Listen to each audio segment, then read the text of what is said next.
All right. How about now?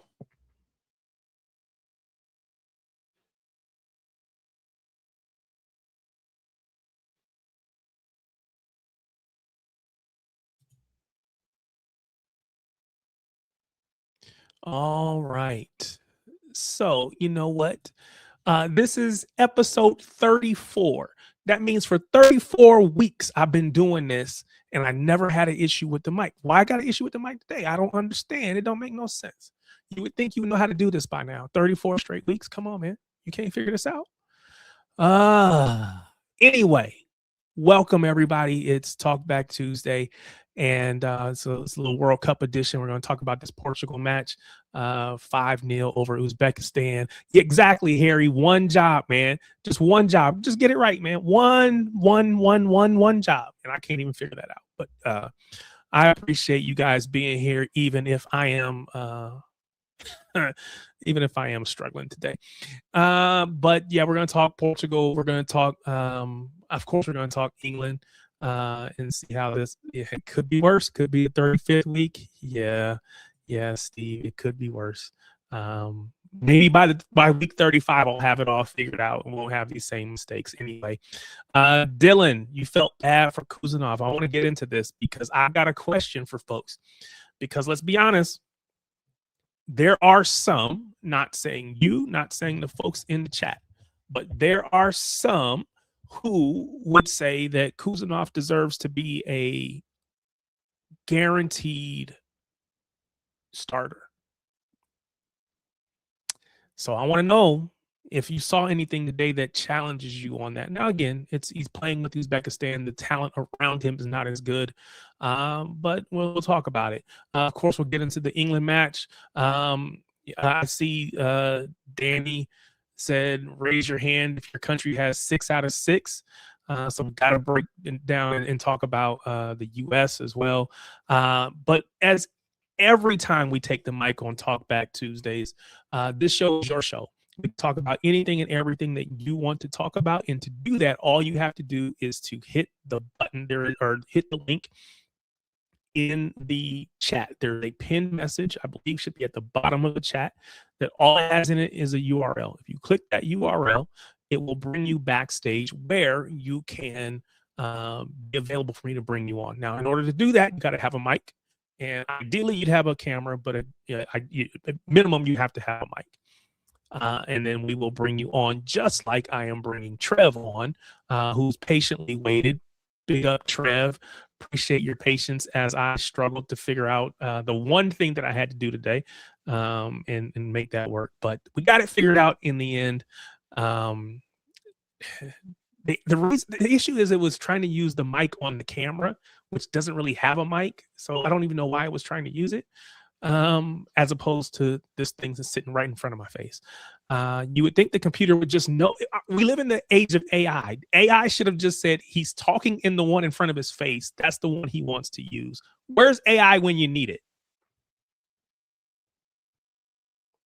And now you're muted. Wait, hold on. Why do I not hear? Trev's mic's not working. Yeah. I didn't think I thought it was me at first because everything's going wrong. Hello. There you go. That was my fault. You know what? We should just start this all over again. Play the music for the countdown, 3-minute countdown, and then we get started all over again. But I was about to give you some grief about the microphone. There you can see that's karma. Karma who lives in a media studio, who has had recording studios since he was like 18 years old. He's speaking to you on a Neumann microphone. Oh, and wow. I forgot to press a button. Duh. So we haven't talked about. I'm into tech. I work in software and all that kind of stuff. So Tech is like something that I really enjoy. And audio, you said that Neumann mic. We won't talk about that, but that's a really, really nice microphone. I mean, the thing is with mics, I got a million. In fact, I've just been testing a few different mics just to see. I did a whole bunch of recording yesterday. I got a 2 mic boxes open there. Everyone who has a studio has a whole bunch of mics. Yeah. And do you know what I found because I was asked by somebody, you know, what's a great cheap solution, and for some people the SM7B is too expensive, right? It's But like it is $400. yeah, but I mean, Michael Jackson used the previous version of it Yeah, on Thriller, yeah. and It loads. is the standard. Yeah, and it became popular on podcasting because of Joe Rogan, I think. But the thing, Mm. it's been a great mic for like 40 years. You know, it's a great utility mic. It doesn't have the 2 kilohertz boost like a SM58 does. I'm getting technical now. But No, yesterday I MacGyvered something.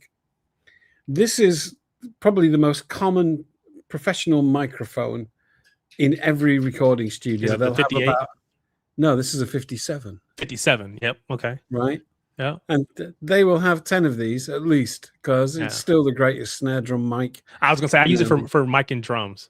Yeah, And it's instruments. great. Yep. It actually does well for overheads. You can do the 3 drum setup with it, the 3 mic setup. It works, but it's just a great mic, you know. And I thought, do you know, I like the crispness of the top end on it, but the pop filter that comes with it is useless. Yes, I Andrew, MacGyvered one. we are.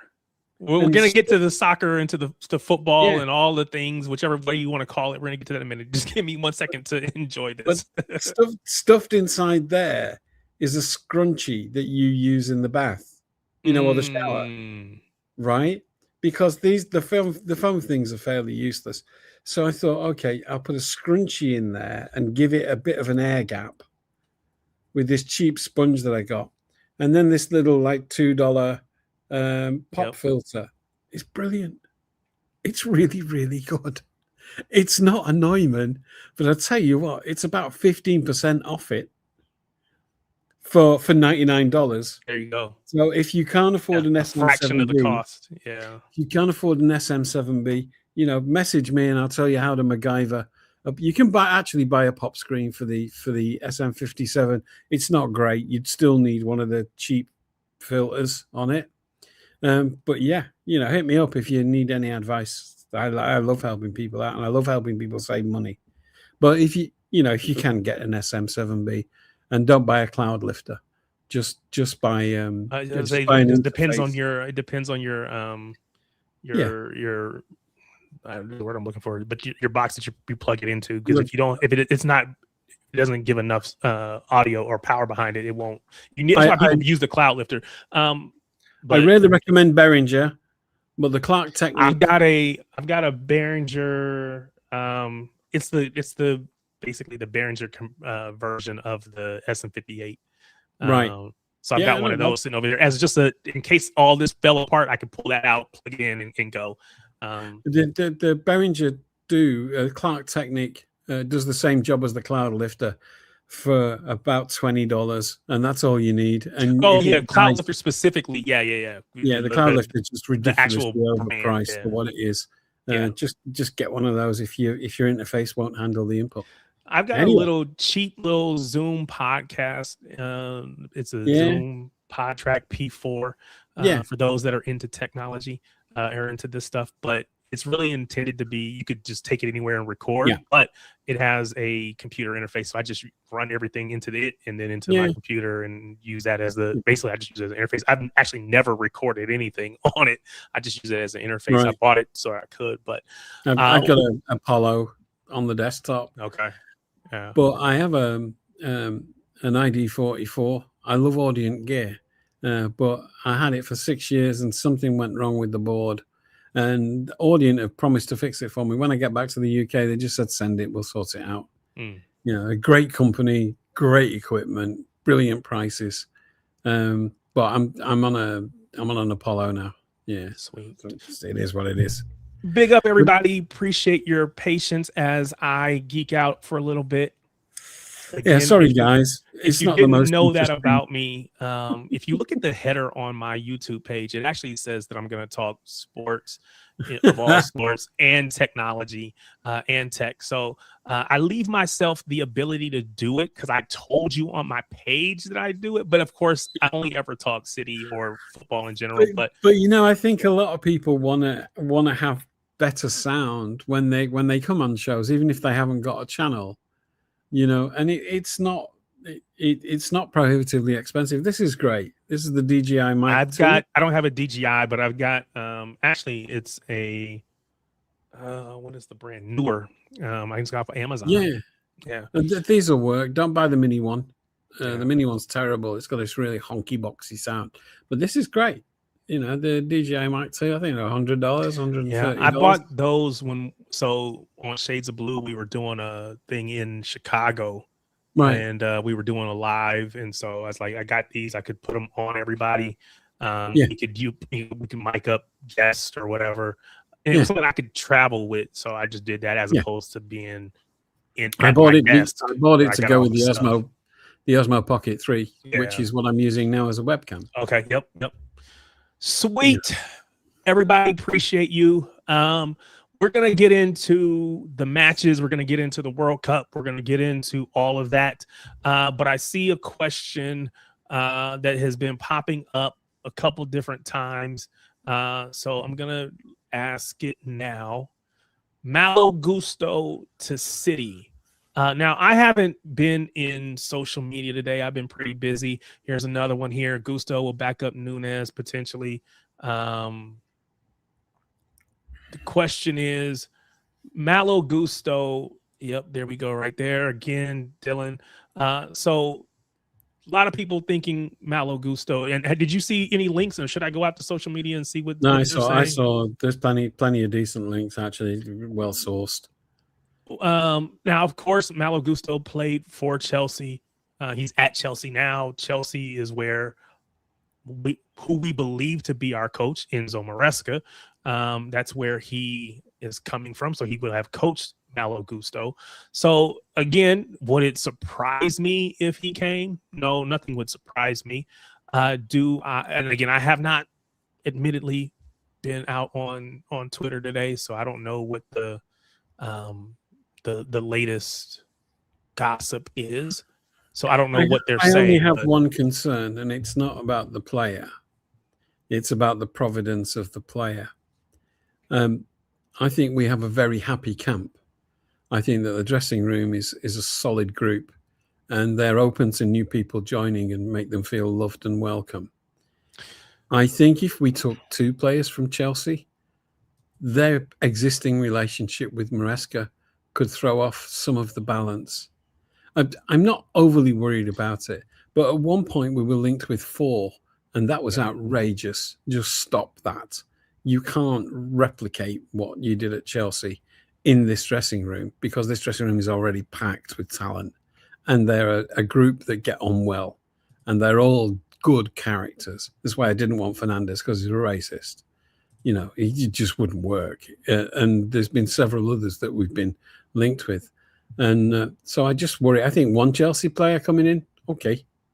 Yeah, I think so. I think there's, so again, I come at it from a different sport, basketball. I think in basketball, you want someone that knows how the coach wants to play and can help deliver that to the players. It's why, a Pep would have loved to have brought in players from Barcelona or from Bayern, because again, they will have already known the system. So when I'm teaching it, you can help enforce that. Martin, anytime, man. You don't ever have to question. You're always welcome, sir. Sadly, for those who don't know, Martin's father passed away the other night. No, I didn't know that. Oh, right. Yeah. I'm really sorry to hear that, Martin. Yeah. Whenever you're available. Yeah. If you don't, that's fine too. Wow, I didn't know that. I'm very sorry to hear that. That sucks. Ian, audio sounds a little weird. Tell me what you guys are hearing out there. I know we were having issues in the beginning. Hopefully, if you're in the beginning, if you're not live, Ian, if you haven't caught up to the live, it should fix itself.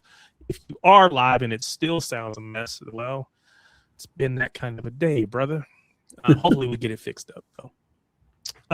But this comment here, or this post, I just went real quick onto social media. I see this from Real Tommy's hairdo. Tom pixelated just a bit. Does everybody else hear that?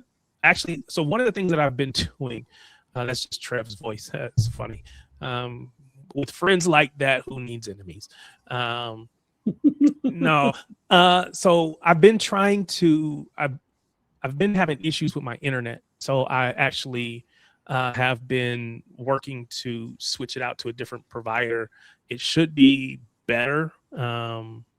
Breaking up a touch. Wow, that really ticks me off because I'm supposed to have better internet. It doesn't sound like latency to me. Often with people, it's latency. They've switched on some of the software that comes with StreamYard, like the equalizer, which just eats up your latency, and your sound card can't handle it. So sometimes it's that. So if you've got any of the effects on, no, and I actually turned off. Yeah. I turned off. Let's see here. The other one is Audio. the background noise remover is a really echo nasty cancellation. Reduce mic background. I don't need you to do any of that stuff. I should be able to handle all that on my own. Anyway, hopefully you guys can. You're very clear now. Okay. I don't know what you changed. Oh, I just turned off everything that they, I guess, by default said. I guess I don't know. It was your latency. Yeah. Anyway, yeah. So I see this Chelsea potentially signing Marco Palestra, who we have been also linked with. Thank you, Cisco. Appreciate that. Big up, everybody. Thanks for helping me figure this out. Dylan, appreciate it. Yeah, appreciate that. I have been to Lords, by the way. If Kuma, yeah, I've been to Lords. I've been to the cricket ground in Calcutta as well, which was wild, incredible atmosphere and stadium. Yeah, but I've been to Lords. Yeah, I've been to Old Trafford, Lancashire cricket, not the football. I've been at the football as well, but only when City were playing. Martin says the Gusto links are real, and we'll explain when he gets on what he got told. So we'll hear from Martin exactly what he's hearing about Gusto. But this is interesting because, again, I was actually thinking that we had a chance at the Marco Palestra. And if, in fact, this does mean that Gusto might be coming. I don't hate Gusto. I don't dislike him per se. But I don't believe, and I want to hear from you, Trev. I don't believe that Gusto is any better than what we have with Nunes.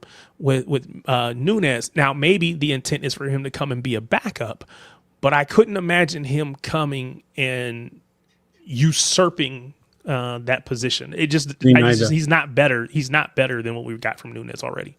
Few are better than Nunes. His stats are there, but it's not just stats because I don't like it when people just go on the numbers and the football manager kind of stuff. The eye test, what we saw him do last season was emerging to the best right back in the Premier League, in my humble opinion.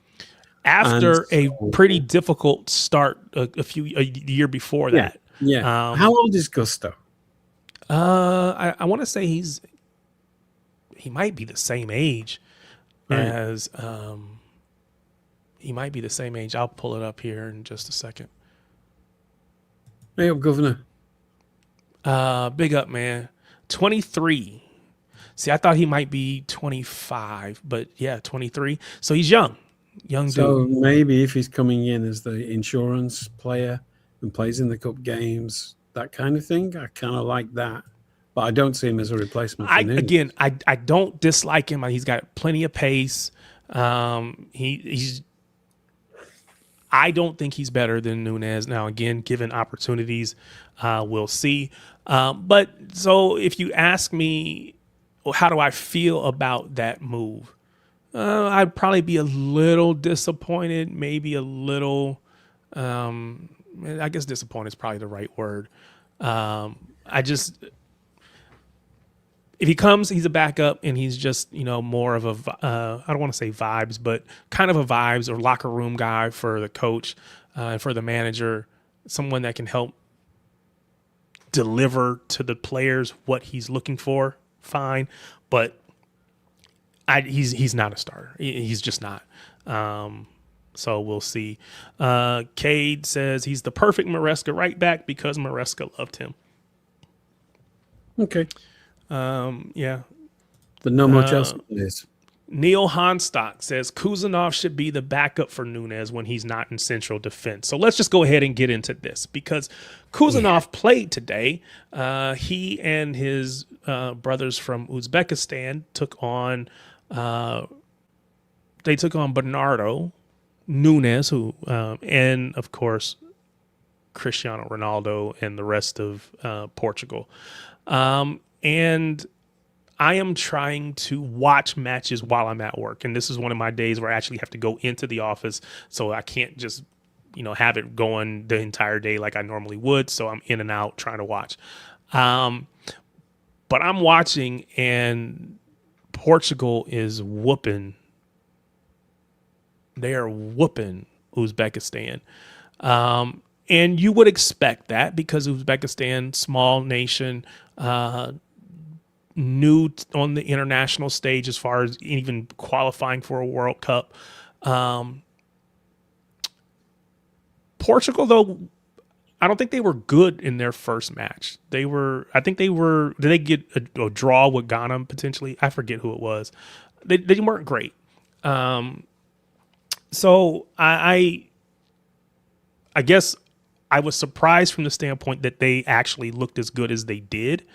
But I have to ask the question because, again, Kuzanov for many people is he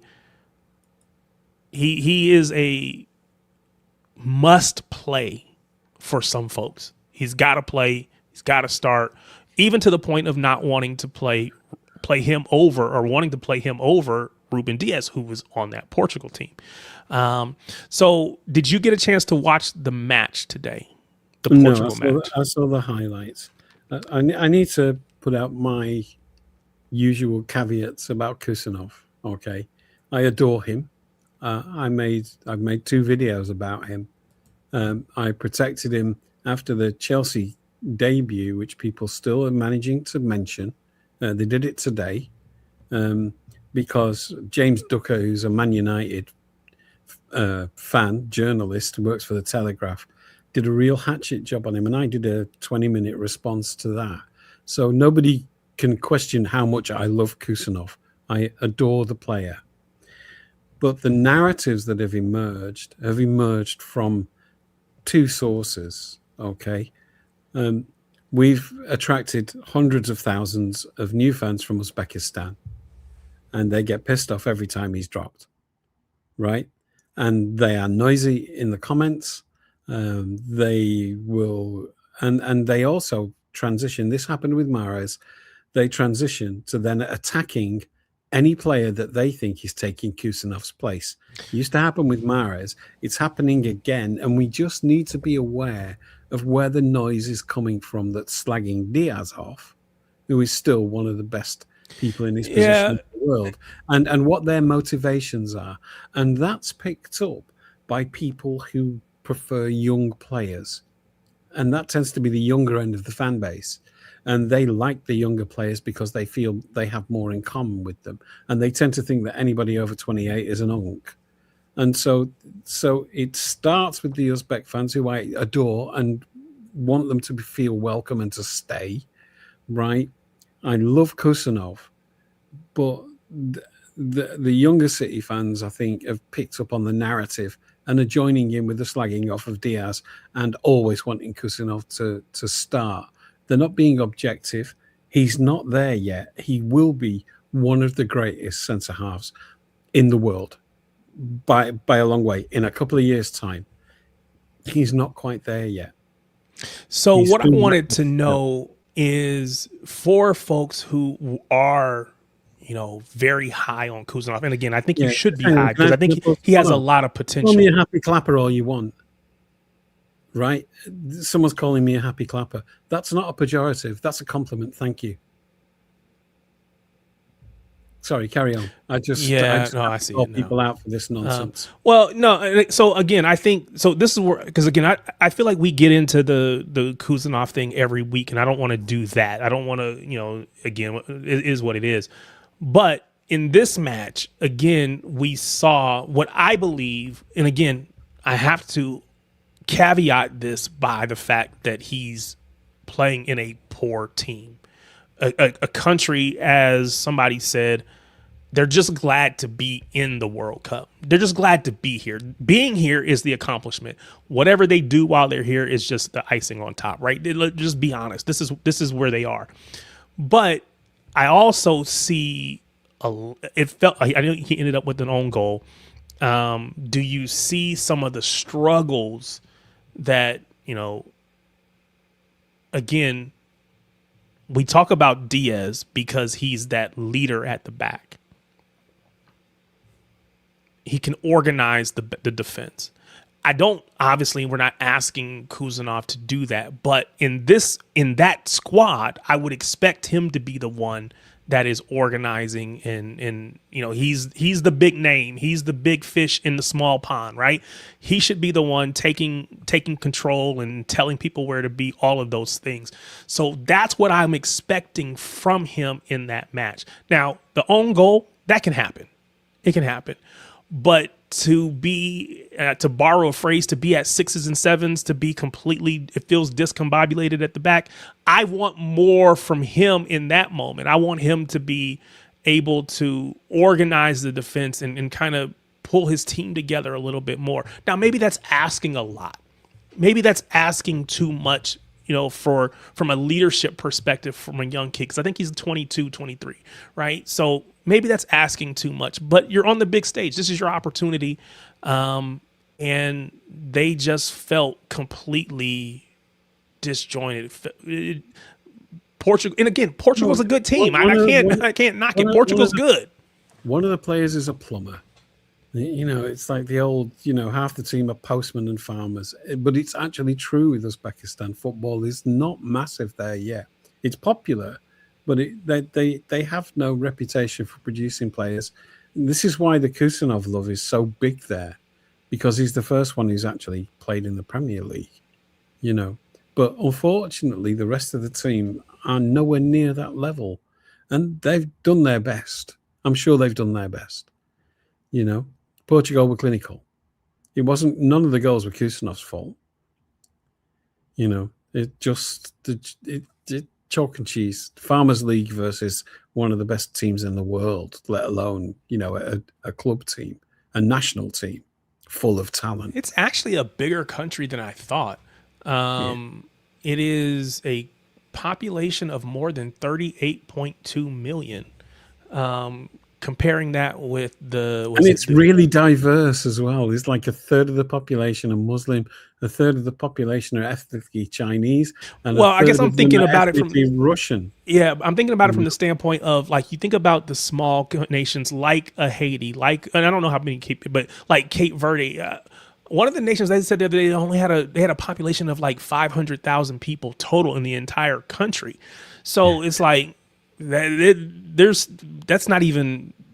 just a little bit bigger than the area that I live in, and I live in Podunk, Indiana. Come on, what are we doing? So again, when you think about these nations with these small populations being able to even get to this stage, it is in fact we used to get on Arsenal and Wenger because it was like, oh, we get the 4th place trophy. As long as we get top 4, it's a trophy.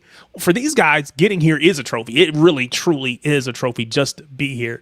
But yeah, I just wonder if this performance does anything to shape how people feel about Kuzanov.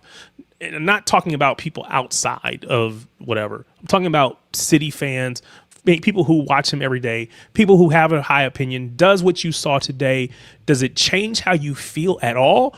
Or do you just say this is a throwaway match because they were so outgunned, so so much at a disadvantage that you really can't take anything out of it? And I would be okay with that answer too. Just really trying to understand how people saw this performance, because I didn't expect them to win. I don't know that I expected them to get beat. I think it was 5-0. So, we'll have to see. I think Bernardo came on late in the match, did not start. Nunes did not start. Trying to remember, did Diaz start? I think Diaz started, which would make sense Do you want me to because pull the he's team? kind of. I'm pulling it up now. Let's take a look. Lineup. So here, I'll share it on the screen. It's a strong side. Yeah. Diaz started. João Neves, just ridiculous. Vitina, despite his problems. Pedro Neto, Fernandez. So, Delphine. yeah, we got Mendez, Vega, Diaz, Cancelo. Of course, the midfield of Vitinha and Neves is clutch. João Felix looked lively today. The announcers were talking, the commentators were talking about the fact that it's a shame that he's in Saudi Arabia already. I think he's like 26 years old. So they were just saying how it's disappointing that he's already over there because he still has so much to play for. But yeah, this Portugal side, quite honestly, should be in contention to win the stupid thing. And maybe it's just the fact that they have Roberto Martinez as their manager. I don't know, but it's disappointing that they haven't been better. It's almost like quite honestly, it is exactly like Roberto Martinez with the Belgium team, and when they had their golden generation come through, and they couldn't get over the hump. Maybe it's just him as a manager, but you would expect more from this Portugal team. Now, again, today they showed up. They got that 5-0 win. So kudos to them. I should have said also the Panama match is kicked off, Panama, Croatia. We're looking to see how Croatia does. Of course, they got Kovacic, there's the word, and Vardiol. So we'll see how they do. There's a great, sane comment from Neil here. Kusanov should be the backup for Nunes when he's not in central defence. Do you know what? I disagree. I like Kusanov as a right back because he's got the speed of Kyle Walker. Yes.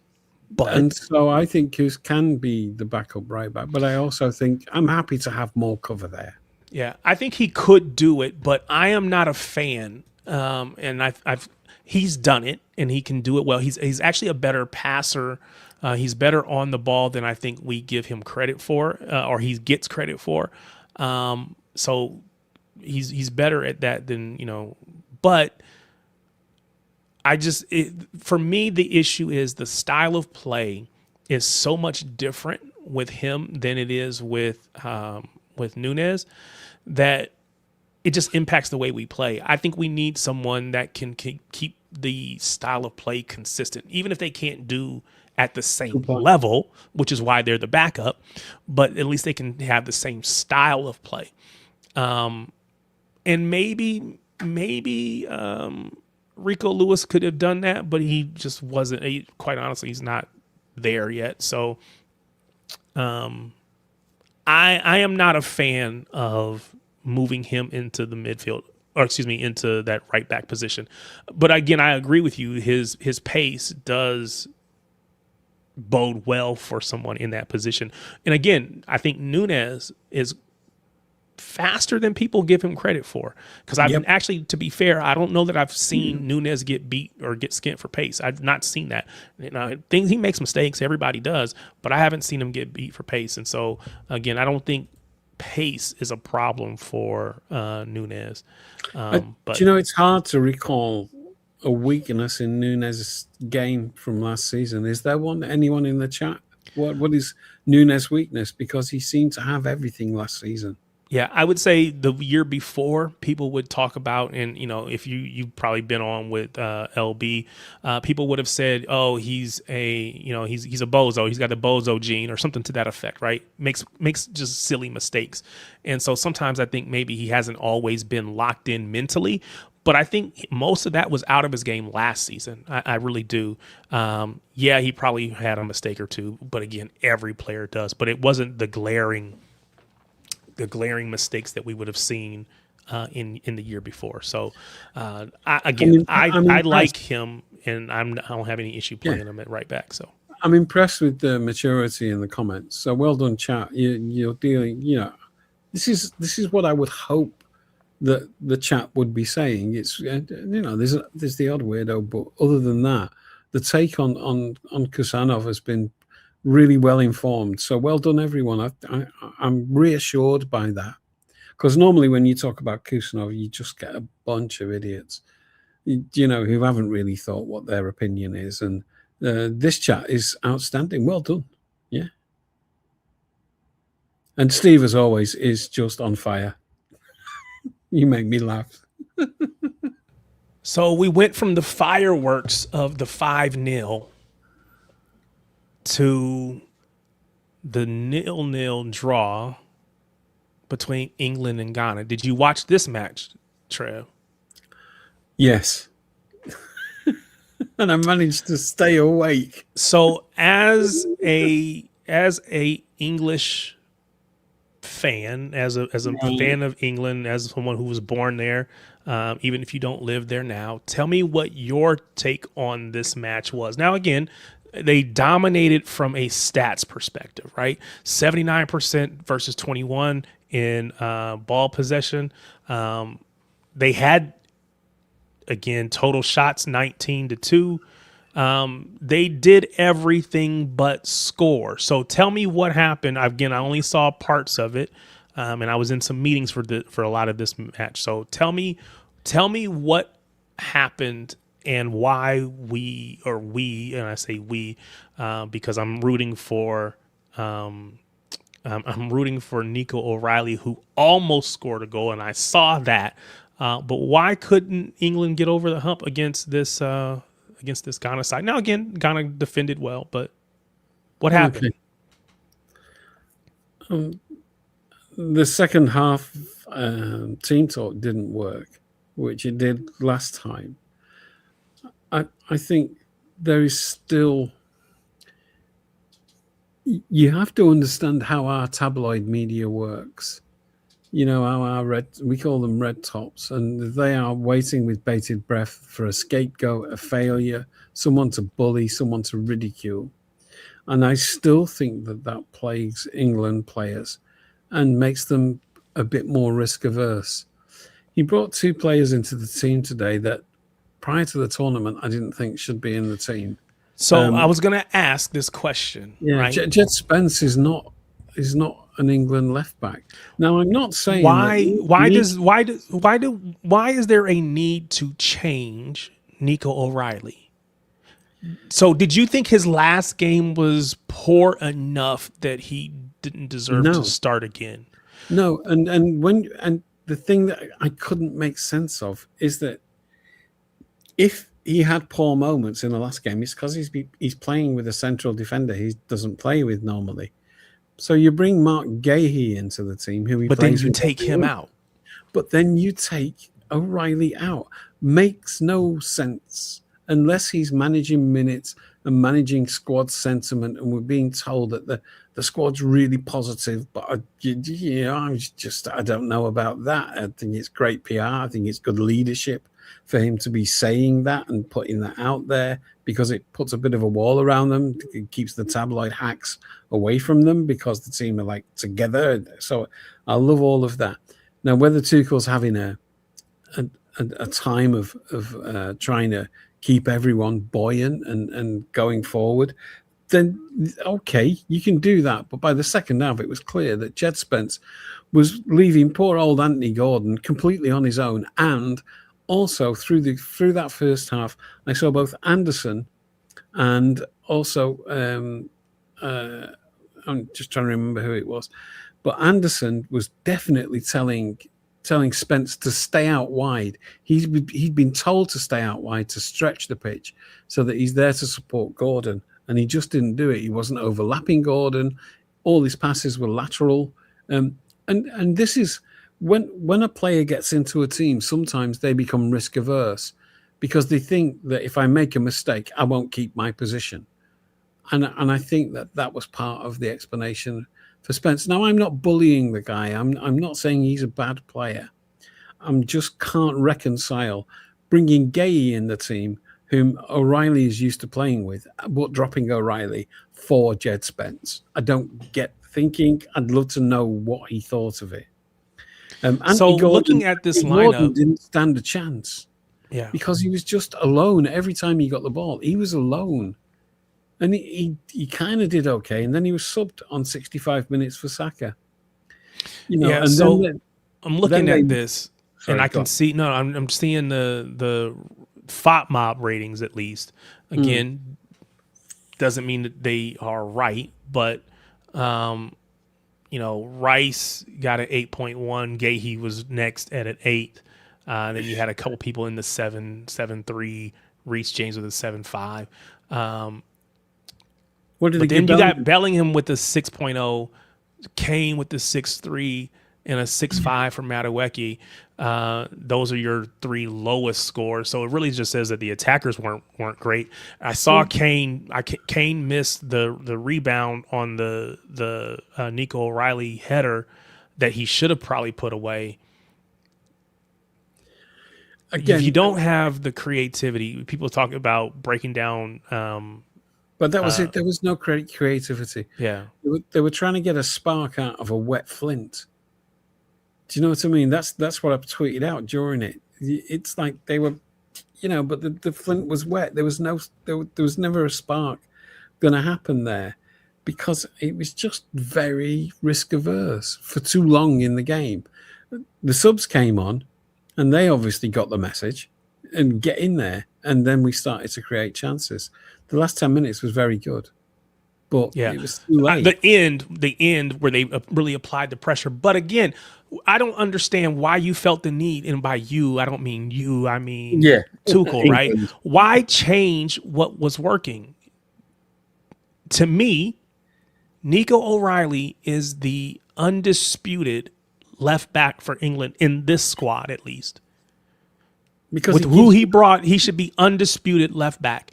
And he offers you, which is why you brought him on in the second half, and then you allowed him to play kind of more in that tucked in position, allowed him to get forward because he's a box crasher who can then he's able to score goals. He gets his those headers. Again, he should have probably had one. I think he had at least one that went off the bar in the first match. He's had another one that went off the bar in the second. He easily could be on 2 or 3 goals at this point in this tournament. He's not, and that's just the reality, but he very easily could have been. You could never, ever say that about Jed Spence. Yeah, and so, again, when you take out that option, it just doesn't make sense to me. And then, obviously, you bring him on, you bring Saka on, and you're trying to ask them to come save you and rescue you. You take Bellingham off, and you bring on Morgan Rogers. I just don't understand how, again, kudos to Ghana, right? They defended well, obviously.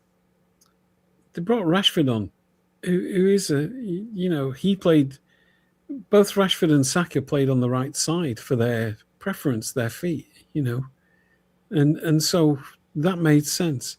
Madueke's contribution was, look, I really don't like Arsenal, so it's very difficult for me to separate what I think of Arsenal and Madueke. But I've never rated him, and I think he puts in a lot of work for nothing. For his result, his endeavour looks good. He did one decent cutback in the whole game. I want more than that from a right winger for the national team. I want more products. So I want to ask the same question that I asked about Kuzanov about Elliot Anderson, because let's be honest, there is a 98.5% chance. Wait, what is the? Hopefully, Martin is still listening. I know he got a little bit of grief because he said there was a 98% chance or something like that some player was coming that didn't end up coming. I don't know. Anyway, I think it's like 98. I would say it's at least a 98% chance that Elliot Anderson is coming. It's probably higher than that. It's probably as close to as 100 as you can get without being 100. Okay. So assuming that he's a City player, even if he's not in technically, but he will be soon. What did you see from Elliot Anderson that you thought was good? You thought was poor? Did he change? Did you see anything that changed your mind? And before you answer, yes, Spicy Potatoes 47. Have we talked about the Kuznetsov disaster class? Yes, we did. Yes, That's we a did. really unfair description of it. Yeah, and I asked the question, does it change people's mind? Does it change your opinion about him? Now, again, we have to take into consideration the sides that Kuznetsov was playing in and against. They were without question outmatched, right? But again, would I have wanted more from him? Yes. Even if they lose, which I expect them to lose, I don't expect them to lose 5-0. I don't expect him and them to look as poor as they did. But can I say it's all his fault? No. But it was Bruno G. Bruno G. It was 98%. There you go. So 98% in honor of Martin, that Elliot Anderson is going to be a City Bear. So yes, we did have that conversation about Kuznetsov. We're not going to hide from it, right? I think I like Kuznetsov. Everybody does. He's great, but he's not the finished article. And I think when you see him in this situation, you realize how much of a not the finished article he is. He still has some room to grow, and we have to be patient with him as he does that. If you're trying to put that result on Kuznetsov, it's because you want to. I would hope that no one is doing that, but you're right. It's possible. Properly. You need to think about it. Who was he playing with? One of his teammates is a plumber. They're playing Portugal. Look at Portugal's team. Kuznetsov has nothing to do with that result, except that he happened to be in the team that was on the receiving end of it. But you can't use that as a stick to beat Kuznetsov and expect people to take you seriously. Yeah, but I do think you can that joke about it, but you can't be taken seriously if that is what you're doing here. Yeah, and I think again, which is I am trying my best to avoid. I don't want my show to be the place where we consistently have these debates and we position one City player against the other, right? I don't want it to be Ruben Diaz versus Kuznetsov. And I know when did I say Uzbekistan losing 4-0? It wasn't 4-0. I think it was 5. It was 5. It was because you 5-0. said, did anyone see the Kuznetsov disaster class? So I just assumed that that's what you meant by that, is what I'm saying. If you didn't mean it, then that's fine. But you can understand how I read it from you saying, did anyone see the Kuznetsov disaster class? Yeah. So I think you were putting it on him. Yeah. At the end of the day, Kuznetsov nor his team were great today, right? It just wasn't. And like I said, I want to see more composure. I want to see more leadership. I want to see more of those things from him. But he's a kid, and it's going to be hard for him to do that. But that's what I expect from him, being the big fish in the small pond. That's what I want to see. So that's the answer to your question, Spicy Potatoes. Yes, we did talk about it. We won't spend any more time there. But on to Anderson. Thank you, Cisco. Back to the Anderson talk. I want to know, what did folks see today? Did what you saw today, was it something that made you say, yes, he's exactly what we need? Did you say, maybe he's not what we need? What did the Anderson performance today say to you? Trev, I want to hear from you. What did you think about Anderson's performance, and how did it shape how you see him and how you see him fitting in and performing in a City squad? It was competent against let's not, do a disservice to Ghana. They came with a game plan, and the game plan was to park the bus and make it very difficult and give nobody any space. That's what they did, and they implemented it. A lot of teams arrive with that plan and can't implement it. but it was a good, solid team performance from Ghana.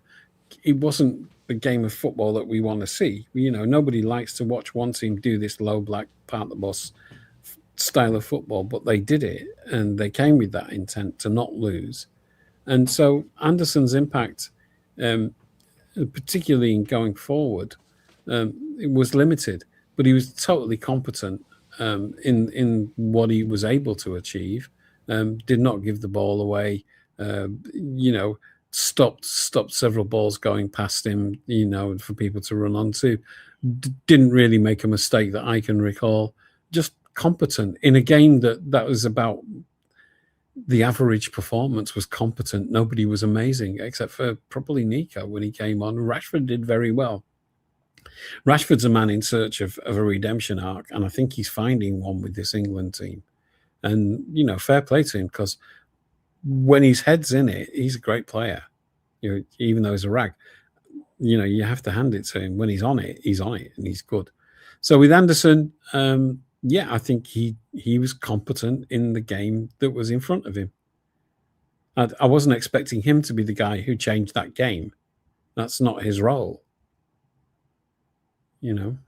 Somebody earlier in the chat said something to the effect of the Rice Anderson double pivot doesn't work and effectively needs to be broken up. It's not an exact quote, but that's effectively what I remember seeing. I had to go back and try to find it. But Cisco says Elliot Anderson, and I'm not a fanboy, was very solid. He breaks up play and is brave to play difficult passes. I like that he demands the ball for build-up. Good signs. Yeah, fair if we look at his individual stats, assuming it comes up, which again, I'm just got new internet. Why are we taking this long to come up? It shouldn't be that slow, right? Anyway, it'll come up eventually, or maybe it won't. I don't know. But Spicy Potatoes says Anderson is good, but his game shows we need another midfielder that makes line breaking passes like an Adam Morton profile to break down low blocks. He actually doesn't hide like TG Reinders, and Elliott demands the ball. All right. Yeah, I'm not a fan of the Reinders slander, but it seems to be de rigueur at the moment. Lee Johnston says for Forrest, Anderson was an engine, but for England, he plays more of a controller role, allowing Rice to go join Jude closer to the box. Different vibe for sure. Yeah, True. And the thing, and it's hard to even say, and I asked this question. I'm the one that asked it, but it's a difficult question to answer. How will he, have you seen anything that changes or shapes how you think he'll fit into a City lineup? Because we don't know what this City squad is going to look like. We know what the Pep City squad looked like, but we don't know what a Maresca squad is going to look like. We have an idea just based on how he's played it at Chelsea, but until we see City take the pitch under him, we still don't know exactly what we're going to see. But I appreciate everybody keep sending in the thoughts on how he did. His forward passing was good. His ball recovery was good. We'll be better with more creative players. True. That's fair. That's fair. A few people said the game was screaming out for a Phil Foden or a Palmer. Yeah, if you're saying we don't have any creativity. But both of them at their best, yeah, absolutely. But Phil's been not at his best since January, although he was on treble-winning form until January, and then he just dropped off, and we don't know what was going on, but hopefully he's better now. But yeah, a firing Phil Foden, the Phil Foden that we had from August to December, to the end of December, in that team would have been the one to break it down, to be in those tight spaces and turn and feed people. But he wasn't there, and we can't cry over that spilt milk. He didn't deserve to be there based on his last 4 or 5 months of form for City, and so that's fair. We got to let that go. But it kind of was the role that England were missing as a team. I got a question for you, and for the chat, obviously. If we know that Anderson's coming, I think we can be fairly sure. 98%. Thank you, Martin. Well, some people need to watch my video as well called Put Your Pearls Down, Gladys, which explains how this transfer is working, what it means for Marinakis, who's not some mafia don, but he's also, like the Forest fans try to portray him as, a David versus Goliath. It's nothing to do with that. It's just business. He needs to tell Forest fans he got the record fee. But go and watch the video later, because you'll understand a bit more about that situation, I think. It's only my opinion, but I think it'll help you think about it slightly better than this cartoon villain that some of you have created, that is this mafia figure. But here's the question specifically about City and Anderson and O'Reilly. O'Reilly isn't a left back. I mean, he's a midfield player by trade. Right? He's always been a midfield player. So if O'Reilly's going to be moved into the midfield, do we need to buy anybody? Because I know he's probably good enough as a left back. We haven't seen enough of him because of AFCON and an injury, but I think he's good enough to be the left back. And so, aren't we moving? Are we keeping Nico at left back for this season, or are we going to put him into the position where he should be, working with Anderson? And therefore, do we need another midfielder? Maybe we need another one for a backup, but are we going to give Anderson going to give O'Reilly his shot in midfield, or are we just not going to risk that? So I think that he will play at left back, and as a left back, he will step into midfield and play kind of that inverted role quite a bit. So I think we'll see him in midfield positions, but his starting position will be as a left back who will then move into that position. I don't think we see him, on the touchline overlapping. I don't think we see that. I think we see more of him coming inside, underlapping the winger, and getting. And again, that allows him to crash the box from that position, close to the box. Get it, he's getting headers where he's been able to score goals. He was really good at getting goals for us last year. I think we'll see that again this year. I don't think that changes for him, at least not yet. But do I think that long term? Yeah, I probably see him long term in midfield. But I just don't think it'll happen right away.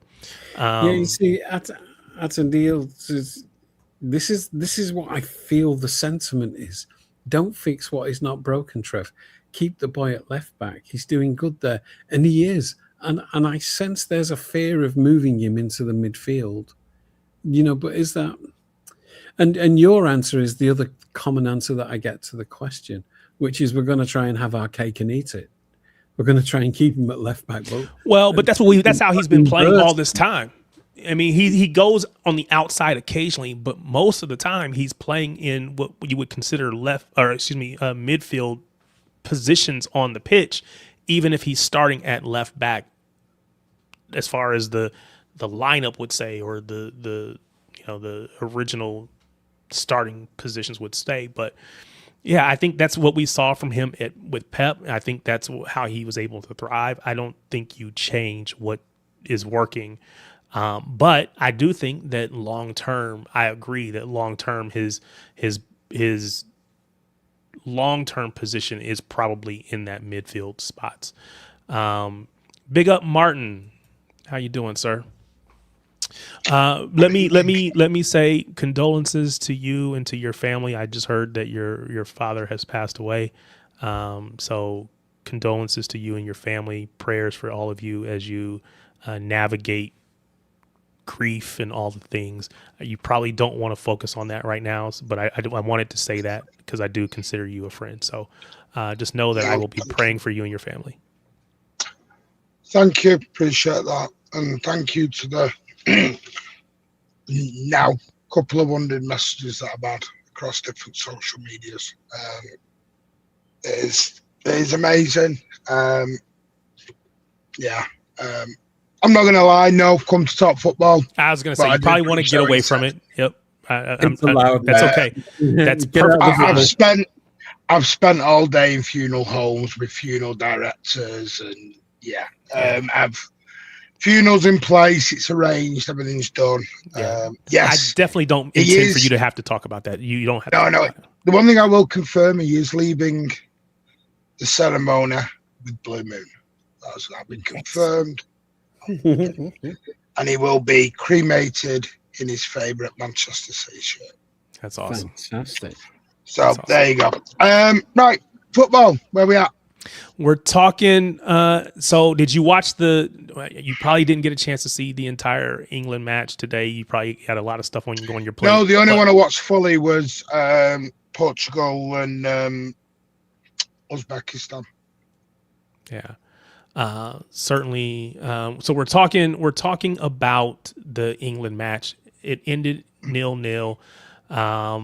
And what I'm trying to understand from folks is, what did you see from Elliot Anderson that shapes how you think you're going to see him perform for us? Not see it a minute.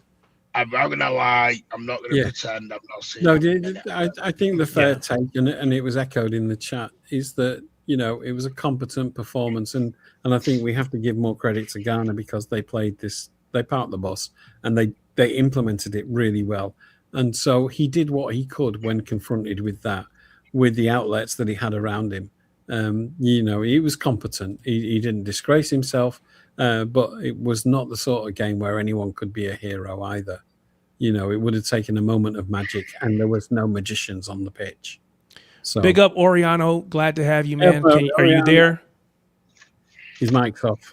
Oriano. All right. Did you watch the match today? Yeah, I watched both the Portugal and England one. So let's focus on the England match. What did you think about Elliot Anderson today? Sorry?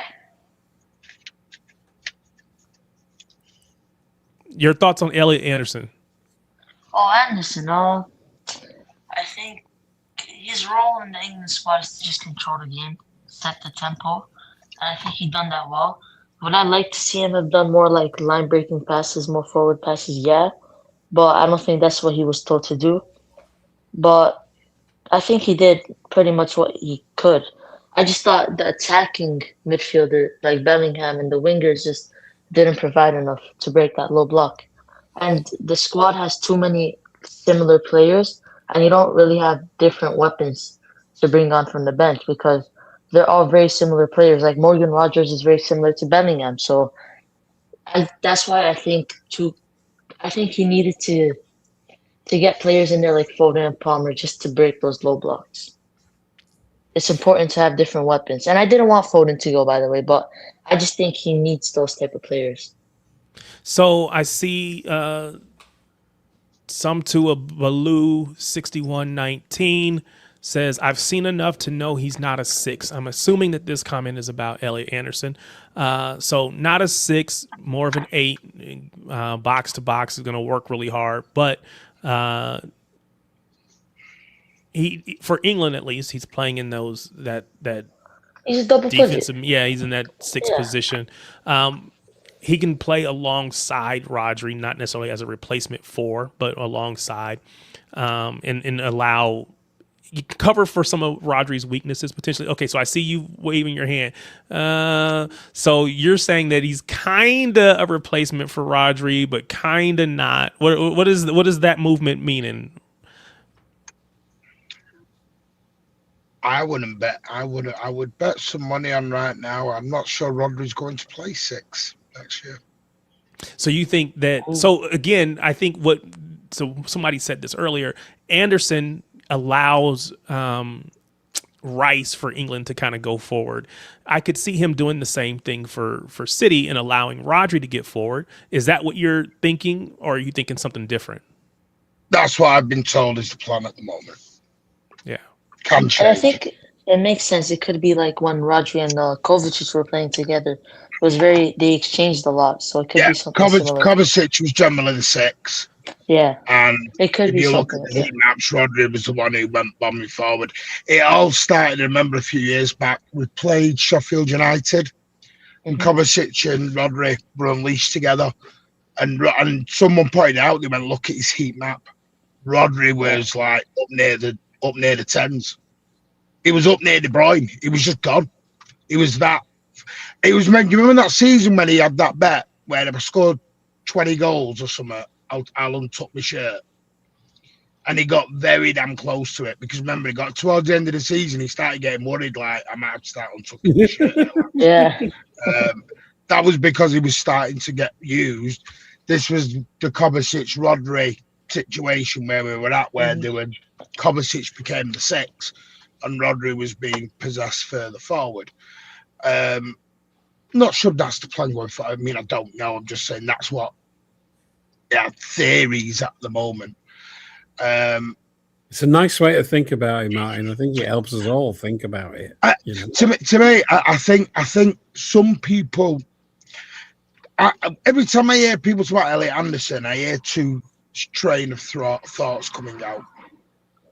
The people who don't want to see him or see him as a 6. So those people immediately shut down any 6 talk, and it goes into the 8 line breaking passes, this big guy who gets the ball going, etc. And then there's the other train of thought where he's this destroyer who wins you the ball, plays the ball up the field. It depends which way you want to view it, because I've seen a lot of people like, he's not 6, nowhere near a 6, but some of his best performances are in that deeper lining protection role, moving the ball out. So I think he can play either. Is the typical question. Do I think he's Rodri who can start banging 30 and 40 yard crossfield balls around? No, but I don't know. Was Rodri doing that at 23, 24? I don't know. I think he can develop that because Anderson already has a lot of qualities for the 6. Again, I think he sets the tempo very well. And just, you mentioned Rodri going bombing up. That makes a lot of sense because Maresca usually likes to invert a fullback and then make one of the 8 or 6 push up to the 10 position. And I think that would suit Rodri more than Anderson because I think he's more of an attacking player than Anderson. Yeah. Again, I think it depends on what your personal opinions are on Elliot Anderson as a player, to how you view him and what you see fit. It's the old Omar Mamouche debate, as I call it. Some seen as a striker, some seen as a second striker, some seen as a sort of off the wing sort of player. Depending on which game you've seen and which position he's played in, you can throw that out for any of them. But what you see is his long-term possession. Lee Johnston says, in Maresca's midfield, the only question is if he's a top-of-the-box midfielder or a base-of-the-box midfielder. So, again, running that box midfield. Lee Johnston says that, in his opinion, he's definitely a base-of-the-box midfielder. Yes, that's what I would say. I think, again, guessing, they want, and excuse my language here, a couple of shithouse destroyers in that midfield. And that's it. That's all they want. They're not after a tiki-taka creator, look really sexy on ice sort of footballer. They're after a couple of knobheads, as we say over there in Manchester land. A couple of proper hard school nuthead knobs. Just to go in and be a couple of terriers running round. And Anderson and Tonali are exactly what fit the bill. Now, if you want to start asking Tonali, especially, to start doing more, then you've got an open conversation on whether he can do more, because even Newcastle fans will say he can't do that. If you're asking him just to be a destroyer and Anderson be the destroyer, then fair enough. It depends what we want. But Trev made a great point on this earlier. I was listening. So then what you do, you're making O'Reilly a permanent left back at that point, because there's going to be no room into the midfield for it. And there was another great comment that I'm just trying to find it now, but he put it absolutely perfectly. That if we play, I need to find it because he said it better than I will. One day, this is from Lee. One day O'Reilly's midfield appearances will look so good that playing him at left back will feel like we're restricting his game. For now, I don't think that's the case, but for now. I think that's a really good I think that's I think that's a good call out. And I think so this season he was playing at left back, and then Pep Pep moved him into the midfield and took him out of a position that he had been thriving in, and he did decently for a while, but I don't think it was enough to overtake what he's done at left back for us this season. Panama, Croatia just went to the half, to the break. It is 0-0 over there, if anyone cares.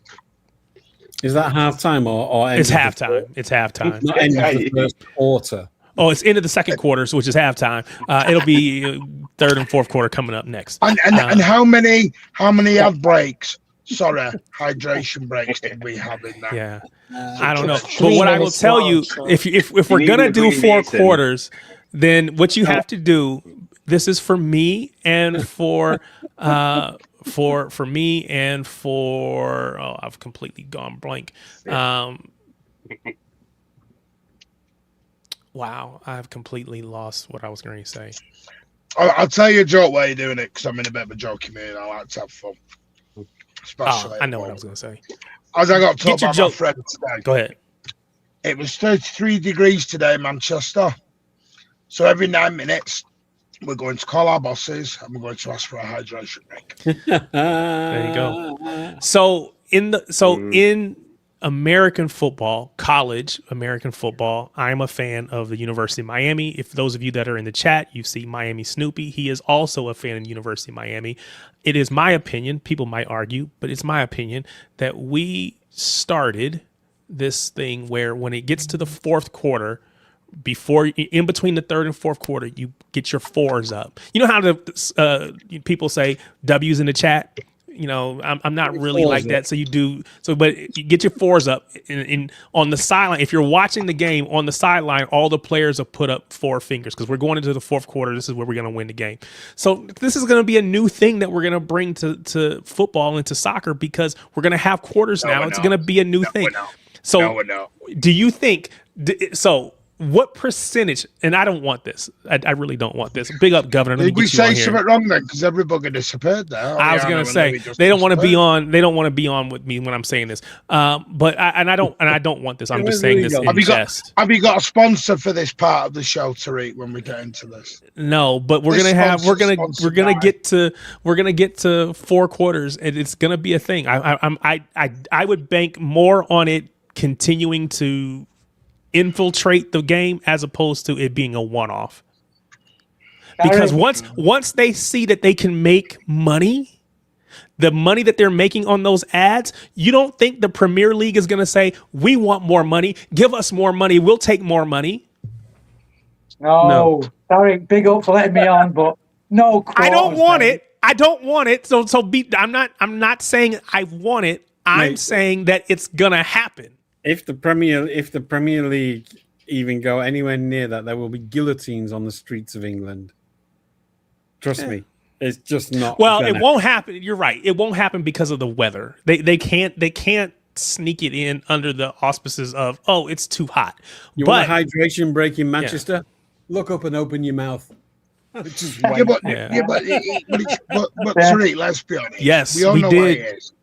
But Tariq, they don't need 3 minutes. Oh, of course not. Of course not. No. There's no pretending. There's no pretending. We know what this is. It's an ad break. It's an ad break. Yeah. And the thing is, it's like everyone's going into little huddles and doing tactical stuff, and they're all like, that's exactly what it is. It's a 3-minute team talk, basically. Yeah, absolutely.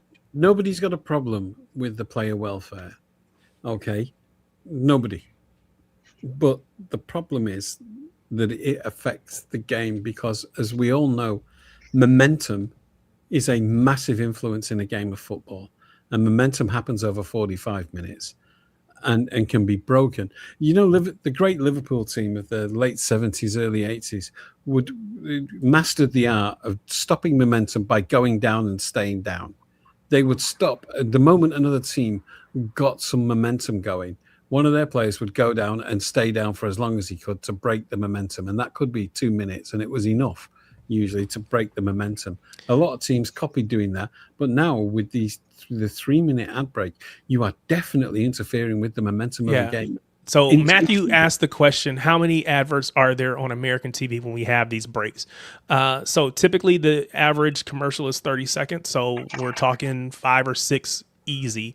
I'm going to say it's at least 4, but it's which referee got in trouble 6. because he went 29 minutes and didn't do high. Which game was it where the referee went 29 minutes? I don't know. I know like the very first match they didn't get back from commercial break in time. If you watch when they're like the commercial, they're still holding. If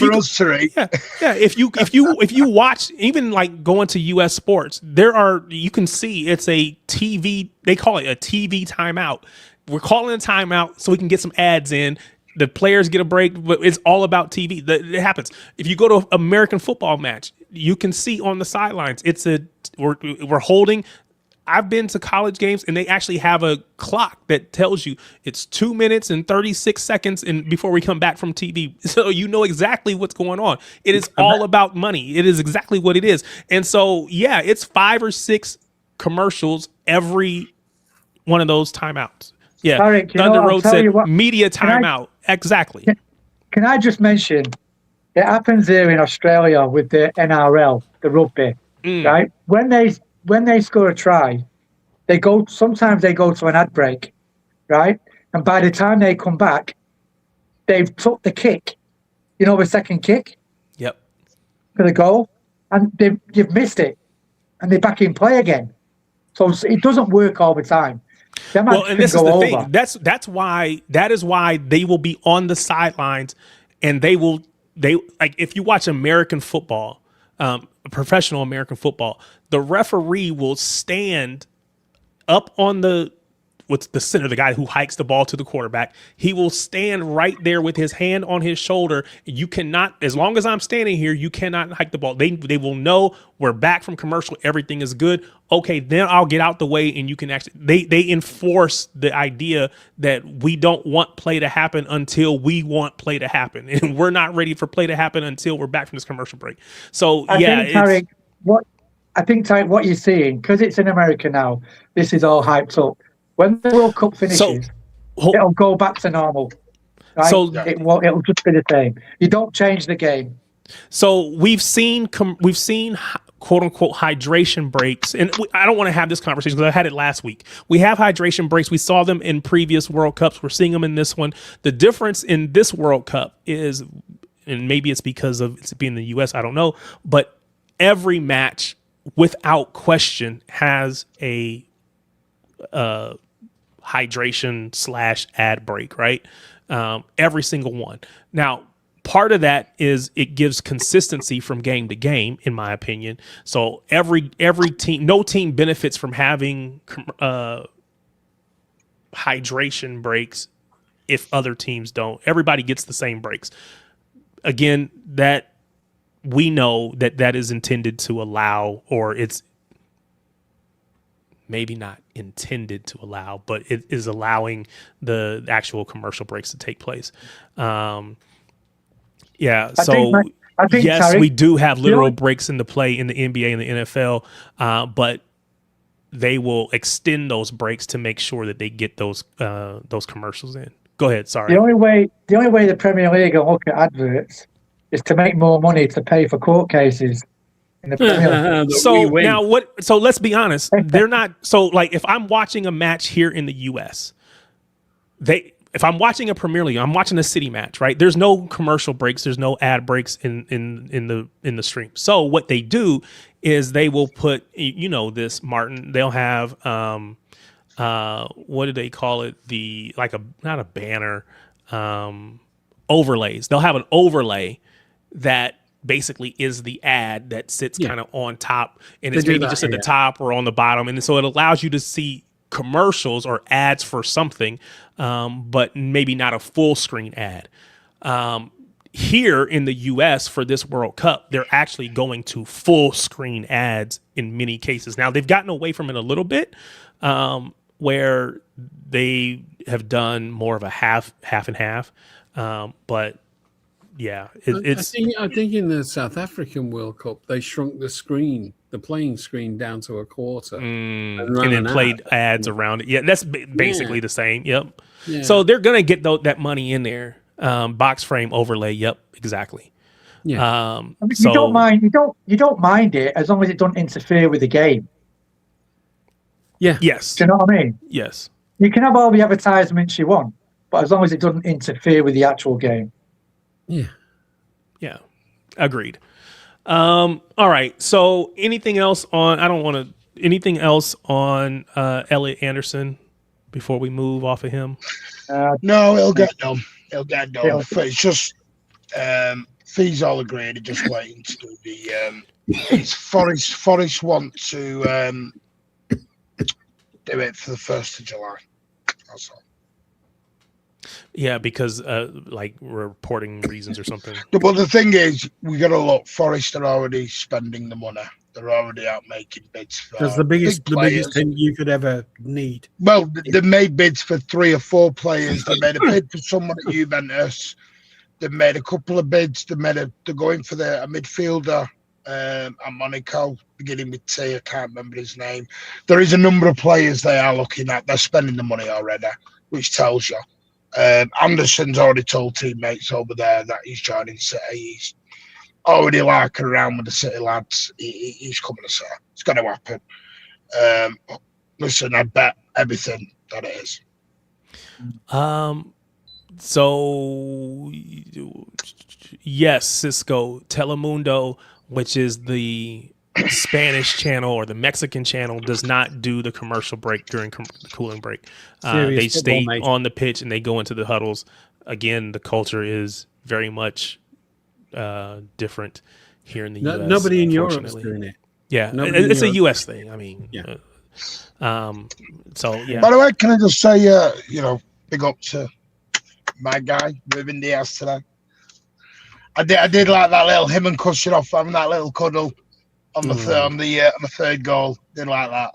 Like that was like, come on, boy, let's have an hug. Nah, you score the own goal. I like that. Did you see Bernardo at the end? Because Kus was crying, and Bernardo went up to him and just. I'm going to be but this is where Kushnerov. This is where I will now defend him. He's a young lad. He's going to make errors. Unfortunately, he was in a game.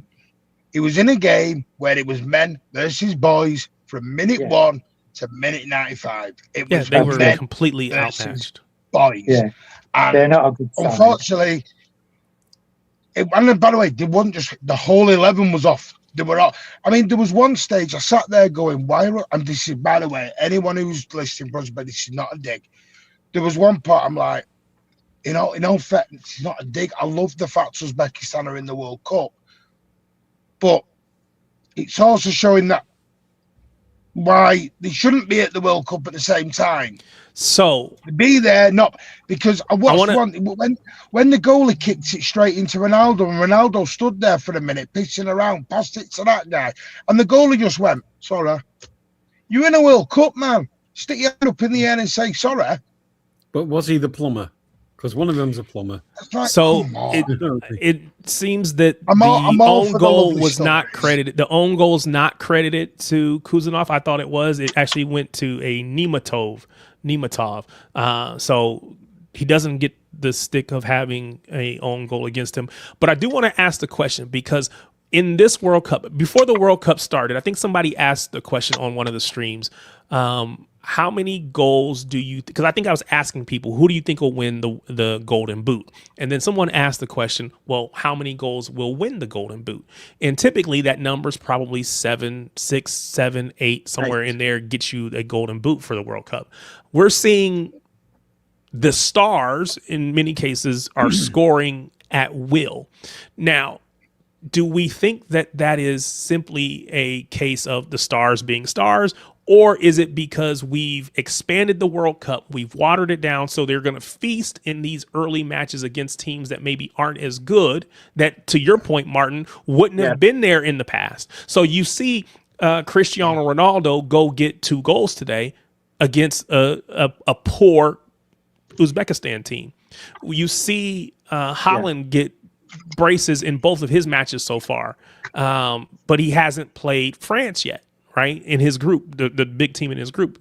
So do we think that this is just watering down the World Cup, and so we're seeing, is that a bad thing? If we get more goals, is it a good thing, bad thing? How should we take that? I actually said it in the chat, Tarek, I said about, I don't mind these extra teams being in the World Cup now, but you can see the gap in talent. Yeah, that's why it's like, are we all right that it's weird because it's like the Champions League. Champions League used to be the winners, then it became top 2, then top 3, then top 4. Now we're at top 5, and some parts it could be top 6, and you're like, it's great, but I don't know. I didn't like it when Tottenham got to the Champions League final when they were 30-odd points away in the Premier League. And I'm like, what are you doing in there? It's like, this is my issue with it. Maybe it's me. Maybe I'm the World Cup. Everyone gets to go. Everyone gets to go at qualifying. I don't deny that. But I feel like we've just given out invites for the sake of giving out invites here. I think you've mentioned it before, Martin, early on, that Haaland will get his goals in the group stages because Norway might not go any further. So he needs to get the goals in the group stages. Do you know what I mean? But I think they will now at this point. They've won both their games, so I think they're going to be fine. Yeah, but after that, interesting. But he will maybe only have one more match. I don't know. We'll see. Yeah. Well, the next final game of the group stage, and then maybe just the round of 32. Right. Yeah. There's an interesting phenomenon in the betting markets. I don't bet a lot of money. I just like 50 pence, 20 pence kind of thing, just to give me a reason to watch a game that I wouldn't watch otherwise. But I had a look at prediction markets, and there was something really interesting about Messi and Mbappe for the Golden Ball. Okay, so the prediction market had this massive discrepancy between Messi and Mbappe. Messi was at 25% and Mbappe was 22%. If you went and looked at the traditional bookmaker odds in the UK, Ladbrokes had a very different view and had them both at 11-4, which was actually accurate. And then me and my mate Pete, who used to be a bookie, we worked it out. It was an over-round book. You could actually back one on the prediction market and back the other one on the bookies market and make money regardless of which one wins the Golden Boot. But it brought in the conversation then about, okay, so who else could do it? Harry Kane. England will go deep. Harry Kane's in there, and he's at 5-1. Erling Haaland's at 8-1. And if Norway go into the quarterfinals, he could be there if 8 goals is going to be enough, which probably won't. But it's really interesting watching how the sentiment market, which is the prediction market, wildly differs from what the bookmakers, who are far more calm and rational about it, because they will lose money if they get it wrong. They have them both at exactly the same price between Mbappe and Trev, though, I think Messi. they're knocking him in for fun now, but it's going to get harder. Yeah, you're right. Yes, you're right. For sure. Yeah, for sure. I want to ask this question. So I'm seeing this comment from Thunder Road. The Washington Wizards are on the clock, which means that it's the NBA draft. The NBA draft is happening while everything is going on. And I saw today, yesterday, I think it was, that one of the stars in the NBA got traded. And again, thinking about trades versus, how player sales or whatever works in football. But as you can see on this right hand side over here, this trade happened yesterday before the draft. One team, the Heat, Miami Heat, got Giannis Antetokounmpo, which is a star, along with Bobby Portis, excuse me.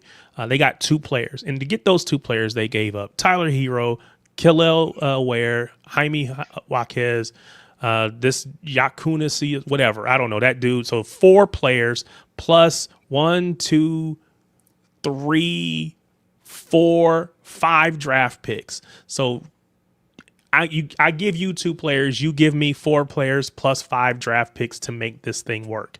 And we're looking at, you know, in football, when we talk about players that are going, and we talk about, for instance, what is it? Was it Chelsea?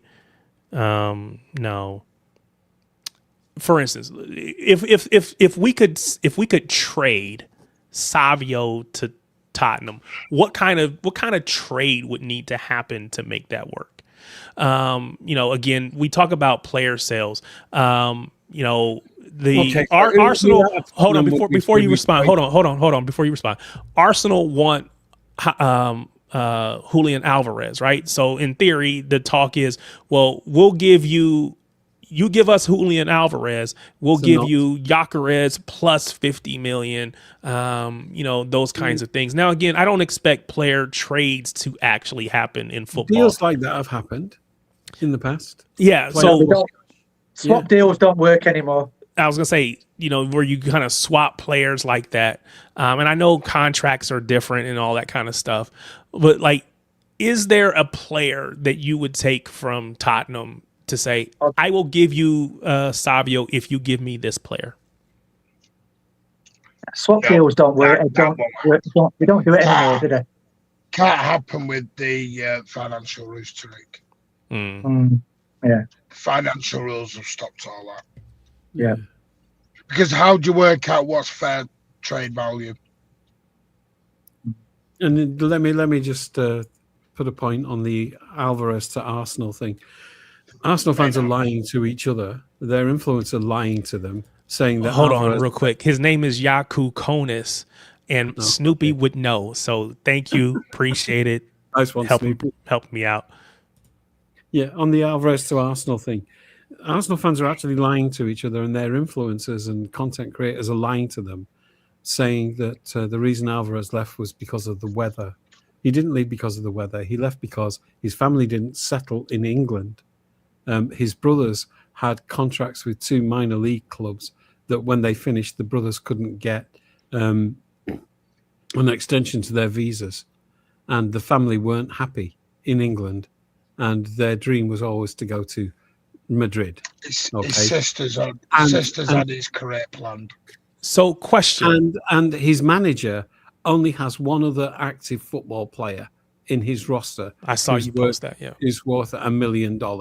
So the agent is not anybody worth dealing with, right? I don't mind him going for 150 million. Trevor. Well, let me ask this question: if you were go to Arsenal, because it doesn't solve any of his problems, and he didn't say he wants to leave Atletico to join an other club. He said he wants to leave Atletico to do his dream, which is to play for Barca or Real Madrid, probably. Those are the only 2 he wants.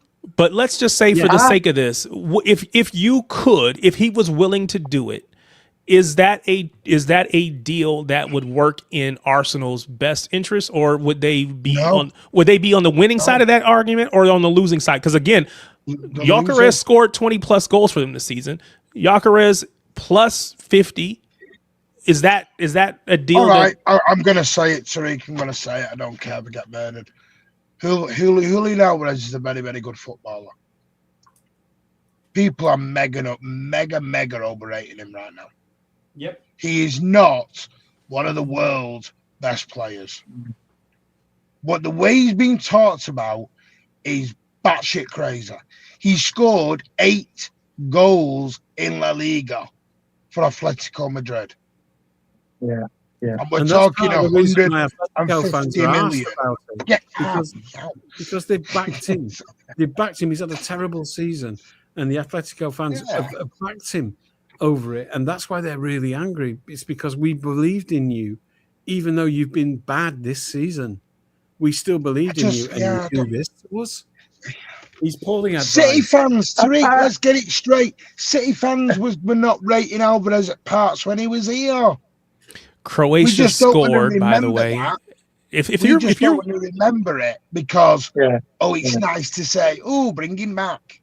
yeah. No. So Croatia just scored. They go up 1-0 on Panama. Cross comes in. Guy kind of knocks it down with his chest or his stomach on the back post and gets the ball across the line. So 54th minute, and they are up 1-0.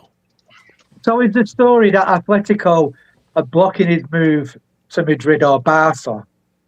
Yeah, so now for The way I look at it, the way I look at it is it could use Arsenal as a stepping stone, and then go from Arsenal to Barca. No. If they're blocking it in the country, Governor, Arsenal are not spending £150 million. no, I know that. But what I'm saying is, it's going to have to go somewhere else to get there. Do you know what I mean? His release clause is 500 million. It's not, because he's under contract, Governor. Because This is one thing. This is where fans have to start realising the player is not in charge. The club is. And Barca's propaganda machine. This is the key. Sorry, this is the key right here. Basically, they want him out of La Liga if they're going to sell. If they're going to sell, they want to sell to somebody outside of La Liga. That's what I mean. Yeah. That's what I mean. mean. It won't be England. It won't be England because he doesn't like England. His family can't settle in And England. this is where we're going to see who wins the argument, right? In the US sports, it is most likely player power wins, right? So yes, you have a $500 million release clause, but if I say I'm unhappy and if I say I want to leave, typically in U.S. sports, the player will win out. Okay. Here's the so thing now the question has to be found is will the player win out here? Because again, no one's paying $500 million. That's just whatever to give you leverage. He doesn't have to. Hang on, he doesn't have to. This is where La Liga is different, Tariq. I'm not listening. He hasn't got this money. If he had 500 million cash of his own, he could buy himself out of his contract. Sure, but again, that's not. No one's doing that, right? So now Neymar did. Yeah. Okay. You'll probably see the personality of the player now because you'll see if he downs tools and that. This is where I was going to say. Thank you. That's where I was going to go. The reality is the only leverage he has is if I make a big enough stink to the point where you say, you know what, it's worth it for me to get rid of you because you're not. He's under contract. Yeah, but and again, there's nothing that says that they have to play him per se. So he would be taking that risk. But the way that Barca have behaved has almost forced Atletico to bench him, and they will. If you read what they're saying, "Who do you think you are?" But what would you expect them to say, Trev? They can't say, "Oh, you know what? You're right. Now we're going to trade you," because now everybody on their team is going to do that, right? So they have to hold the line at least publicly, even if behind the scenes they might be negotiating. No, I think this is the one thing that Atletico know is that Barca are still overextended and still have a liquidity problem. They also know very clearly that Real Madrid have a massive liquidity problem. This is Atletico's chance because they don't, right? They have enough money. This is their chance to assert themselves, to be considered in the same bracket as their eternal rivals. Or it's the opportunity for them to prove that they're always going to be Real Madrid and Barca's bitch, right? And if I was Atletico, I'd be thinking about the future of my vision for our club, right? Are we forever going to be Real Madrid or Barca's bitch because the media are trying to bully us into selling this player? Or do we bench a guy who cost us 75 million? I think they choose to bench him and go like that to Barca and Real Madrid and go, we're also big boys. We're also a team of an equal value. That's how our fans perceive us, and that's how we want to be perceived. Because otherwise, they'll just do it again and again and again and again. The worst thing ever is the propaganda machine for Barca is the same propaganda machine for Real Madrid, and they are slaughtering Atletico, trying to force them to sell this player. And Atletico's owner has just said, don't have to, don't want to. If they want him, it's 500 million, end of. And the other thing is that were Barca serious, they could have done this the right way. They could have approached instead of leaking it and getting Romano and their propagandists to leak it for a couple of months, right? Instead of doing that in order to drive his price down, they could have gone to Atletico and said, how much do you want for him seriously? We're not going to pay 500 million, but he's worth 150 to us. They chose not to do that. They chose to go and stand over Atletico. These are Spanish people, mate.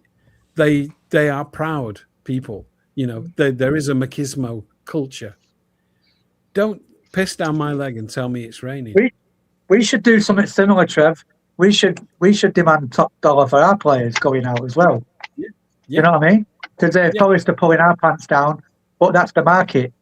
Do you know what I mean? The thing with Alvarez, Tariq, if he ends up pushing this and he goes to Arsenal, like you're saying, who wants to get right? So how much are you saying he goes to Arsenal for? And to be clear, I'm not suggesting that he's going to force his way to Arsenal. Because I think if anything, it's more likely he forces himself to Barca or right, but in a hypothetical sense, how much would you say he goes to Arsenal for? So it's definitely not the 500, right? It's probably closer to that 150 mark, 125. Okay. Yeah, 125, so 150. How much would Arsenal then? Because you said, when you said, you know, you said, well, maybe it's an easier way than to get to Barca and Real Madrid. Oh, I didn't say that, but yeah. Right. So so what you're saying is Arsenal have to take a hit on the money for him to go to Barcelona. Yeah, so I didn't say that. I don't know. It might have been Governor. I don't know, but not really. No, I thought because they're not going to take. But I've had to go. Barcelona are not going to pay more than 150, Governor.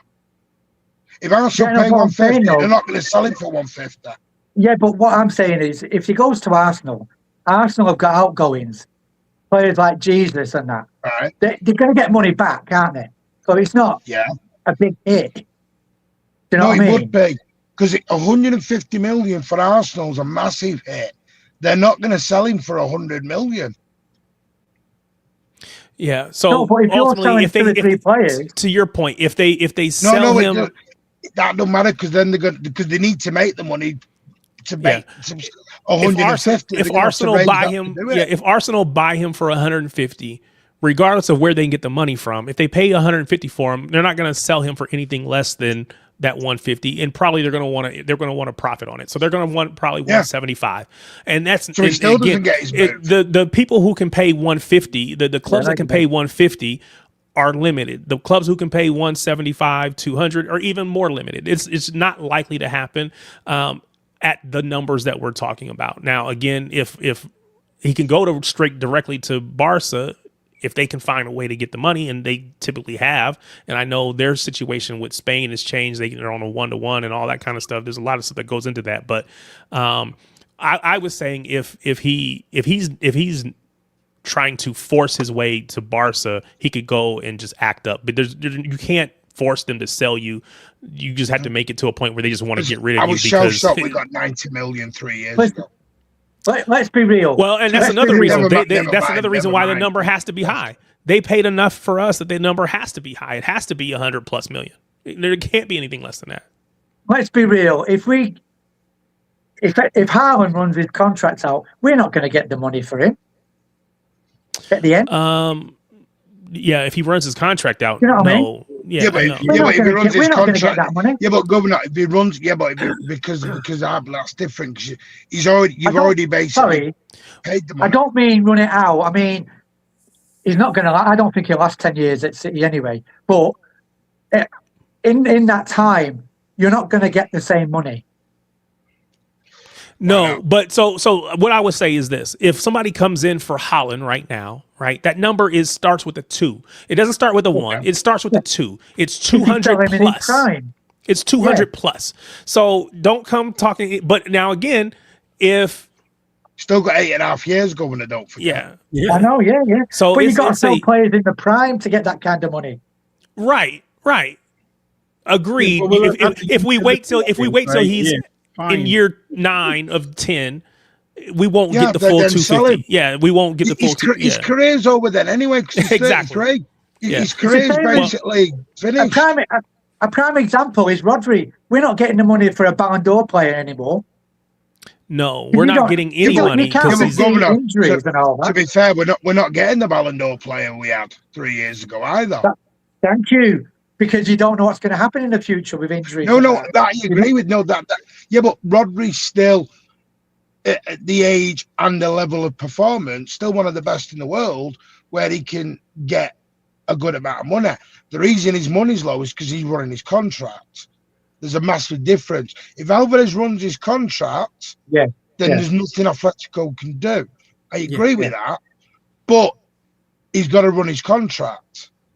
If Alvarez doesn't want to wait, I don't know how long he got in his contract. He might not want to wait 3 years to get to Barca. That's right. Or to he might and that's why he's trying to force his way out. That's why he's trying to force his way out. Yeah, if you don't want to wait the 3 years, you got. But what I like at the minute in football, and a lot of clubs doing it now, they're not allowing players to dictate anymore. They're saying, no, you're going to go at the price we say.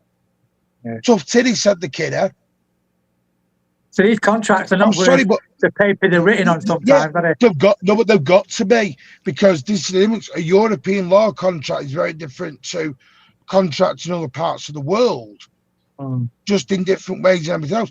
It's like us, and I'm not sure if you all talk like Maresca.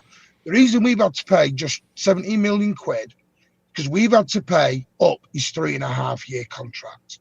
We've had to buy him out with his 3.5 year remaining contract. It was 5 million a year.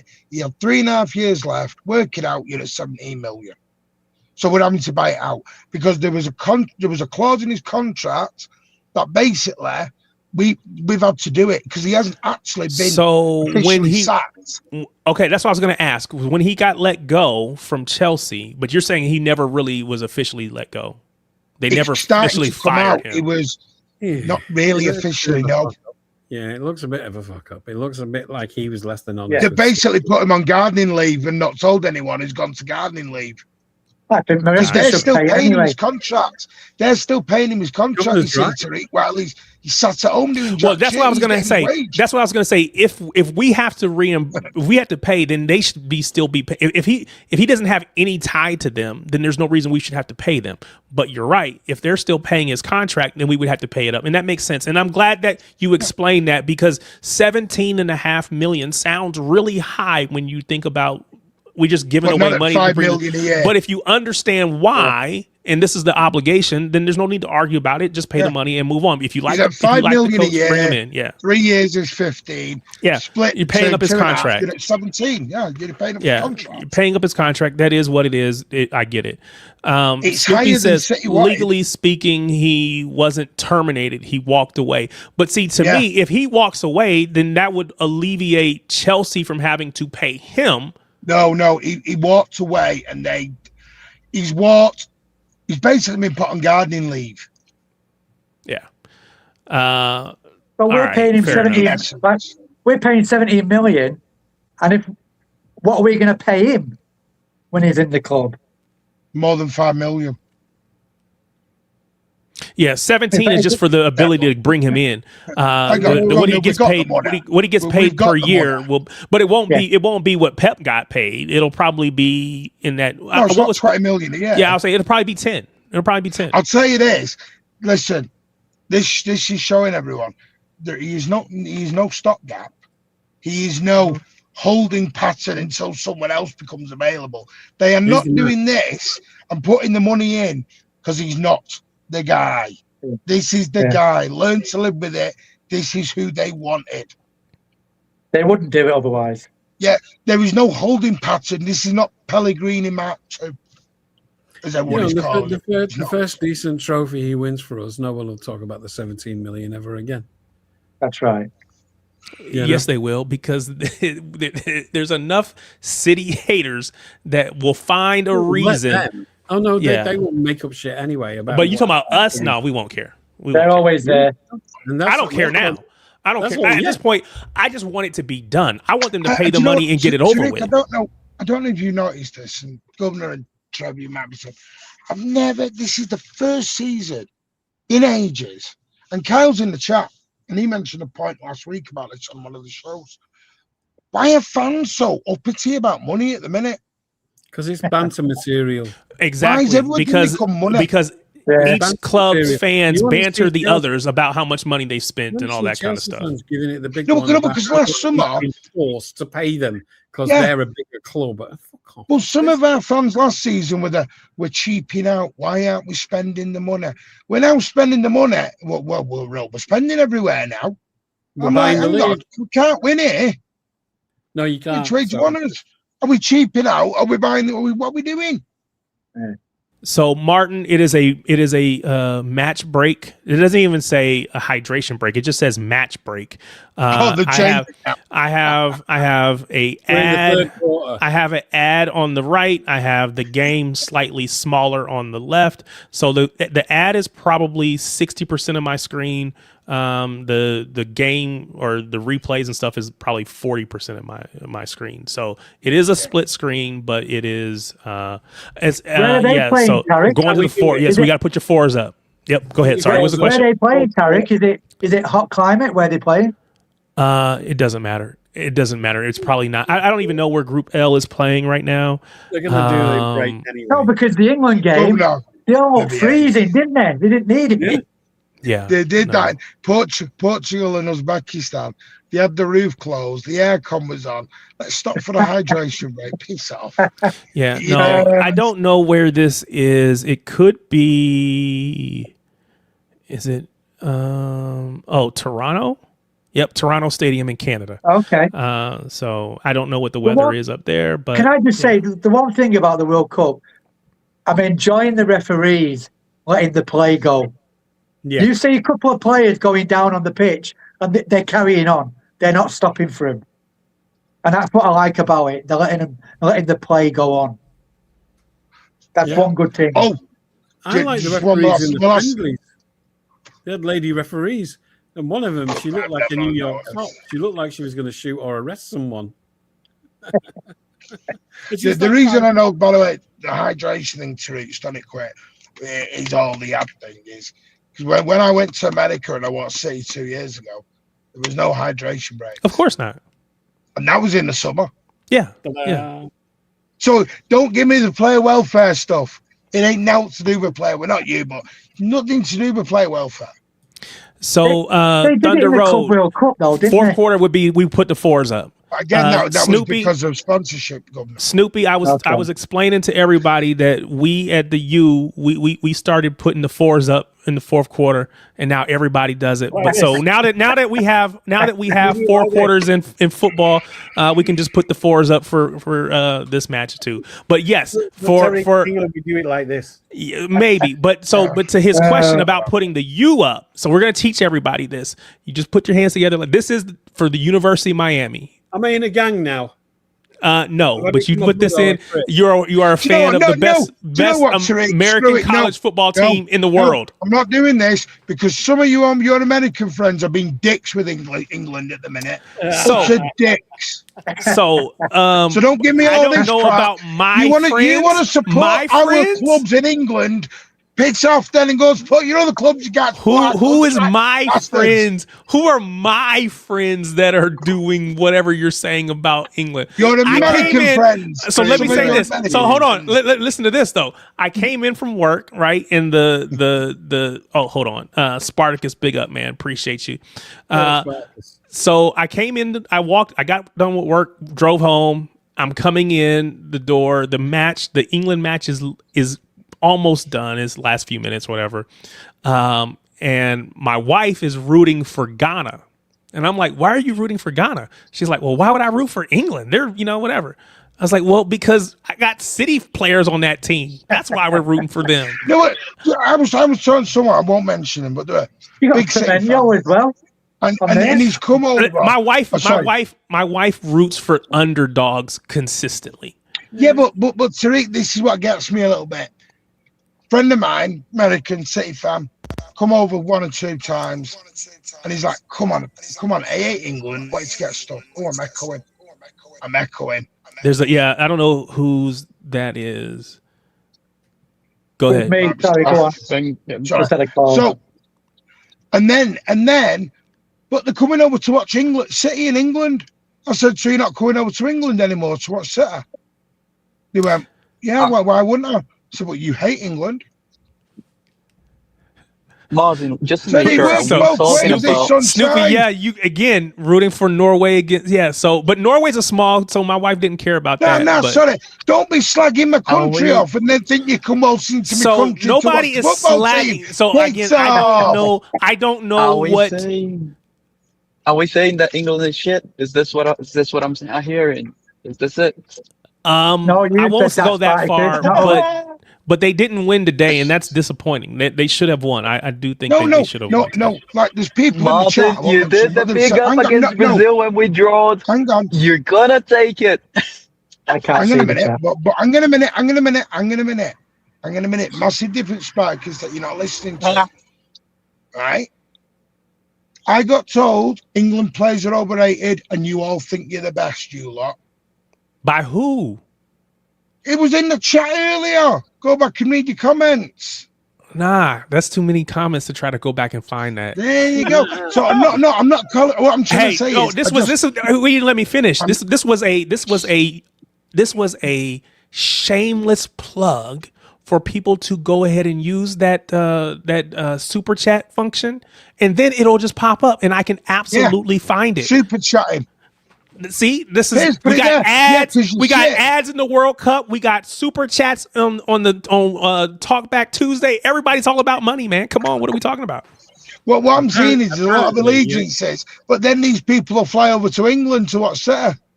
There's no one see the irony. But if I root for, so do I have to also root for Arsenal? If I No, but you don't start slagging the country and the people in it being arrogant and everything else. Oh, okay. I've got So I just want to make sure I don't have to root for Arsenal. Don't make me root for them. Maybe that's an international thing and not a club thing.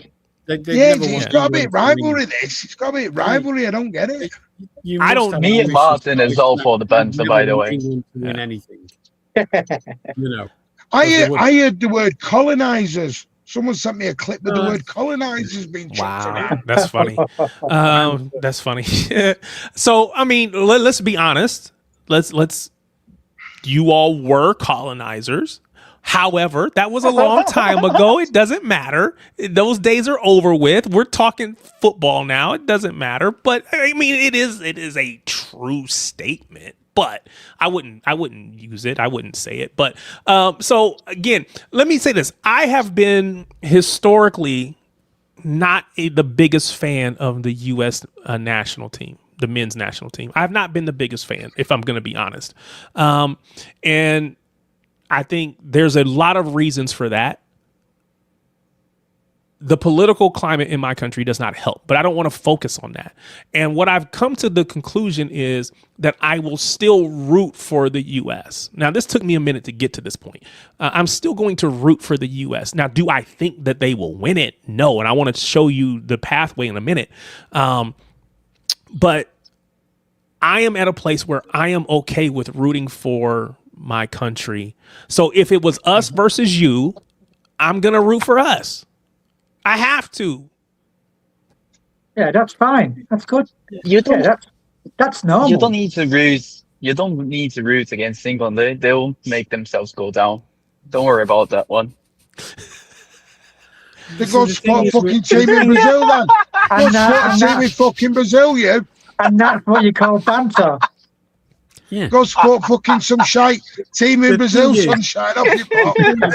So you know what? I think so there is Sorry, the difference is that goes over my head. But people like Trevor and Martin, they won't have it.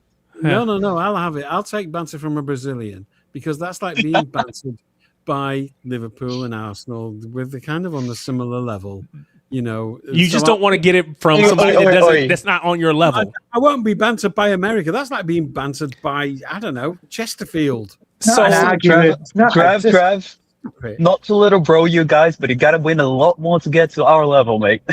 True. You did mean to little bro. Yes, you did. You meant to little bro. It's okay. Spartacus, you've got the history.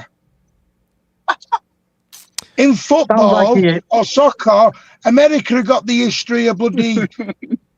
made in stone. So now Oh, you're gonna sounds make like me you're a defend. Niners You're gonna fan. make me defend the U.S. and I wasn't really gonna do that because as Danny's not here, but Danny said it from the very beginning that somebody's team has 6 points from 6, and another team doesn't. That's all That's Danny fine. said. That's absolutely fine. But when it gets to the big boy stage, you'll get your ass slapped and you'll go back to chanting for whatever you're doing. Is there a new city extra tweet? Is there, or is this just the? Well, I was coming on to that. Is it new? The Malagusto stuff. No, yeah, it's just the Malagusto stuff. Okay, well, we'll get to that in a minute because we talked about Malo Gusto a little bit already. I want to show you this, right? So if I look at the knockouts, and I'm gonna pull this back up again. The one thing with us, Tariq, in England, we don't pay our bloody people to watch football by watching bloody every commercial in the sunshine. Yeah, that's probably fair. There's been a lot of conversation about the U.S. and just seeing how, people feel like, oh, it's a lot different than what they originally thought. And I think that's all great. I think that there's a little bit of, Harry, before you go any further, Tarek, going back to what you said before about them trades, are you saying some parts of America that's bigger than the World Cup? Trades? You talking about the NBA? Yeah. Would you say they're not even interested in the World Cup? It's bigger.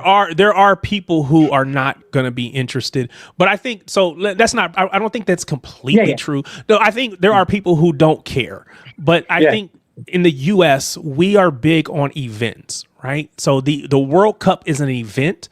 It is an event that is happening in our country, and in some places, for many people, it's happening down the street, around the corner. They may not be interested in football in general, but they're interested in the event, and they want to be a part of the event. So they want to tick off the list. Yeah, I mean, it's a once in a lifetime thing to be able to say I went to. So there are people who are paying money to go, and who probably don't care about football in general, who may have probably, and so, but for some of them, they will use this as a reason to grab a team to support, and they'll gravitate to a player from one of their teams that they're watching, or they'll say, I've seen this on social media all since the World Cup started. Hey, I'm not, I've not gotten into they'll call it soccer. I've not gotten into soccer. Who should I support? I want to watch the Premier League. Who should I support? Or what team should I support? They'll ask that question and they'll get answers and they'll just decide. But we are very much big on events, and so if a big event, especially a sporting event, is happening, people are going to go and do the things. So make everyone sell a kidney to go to them. Pretty much. That's why I didn't go. But I will say, I am disappointed in myself. I feel like I should have paid the money because it is a once in a lifetime thing. But what I've decided I'm going to do is, then this is like down south country folk, if God willing and the creek don't rise, but if 2030 I am gonna go to Spain, Portugal, Morocco. I'm gonna go over there and watch it over there. It'll probably be a lot cheaper, and I'll get to save my money between now and then. But this is, as it stands right now, this is what the next round could look like. Again, there's still a game to be played, so this is all going to change. But if you look at this, U.S. down here, we would potentially have a matchup against Algeria, and we would play the winner of Cape Verde, Egypt. You would think that there's a strong chance they get out of this group.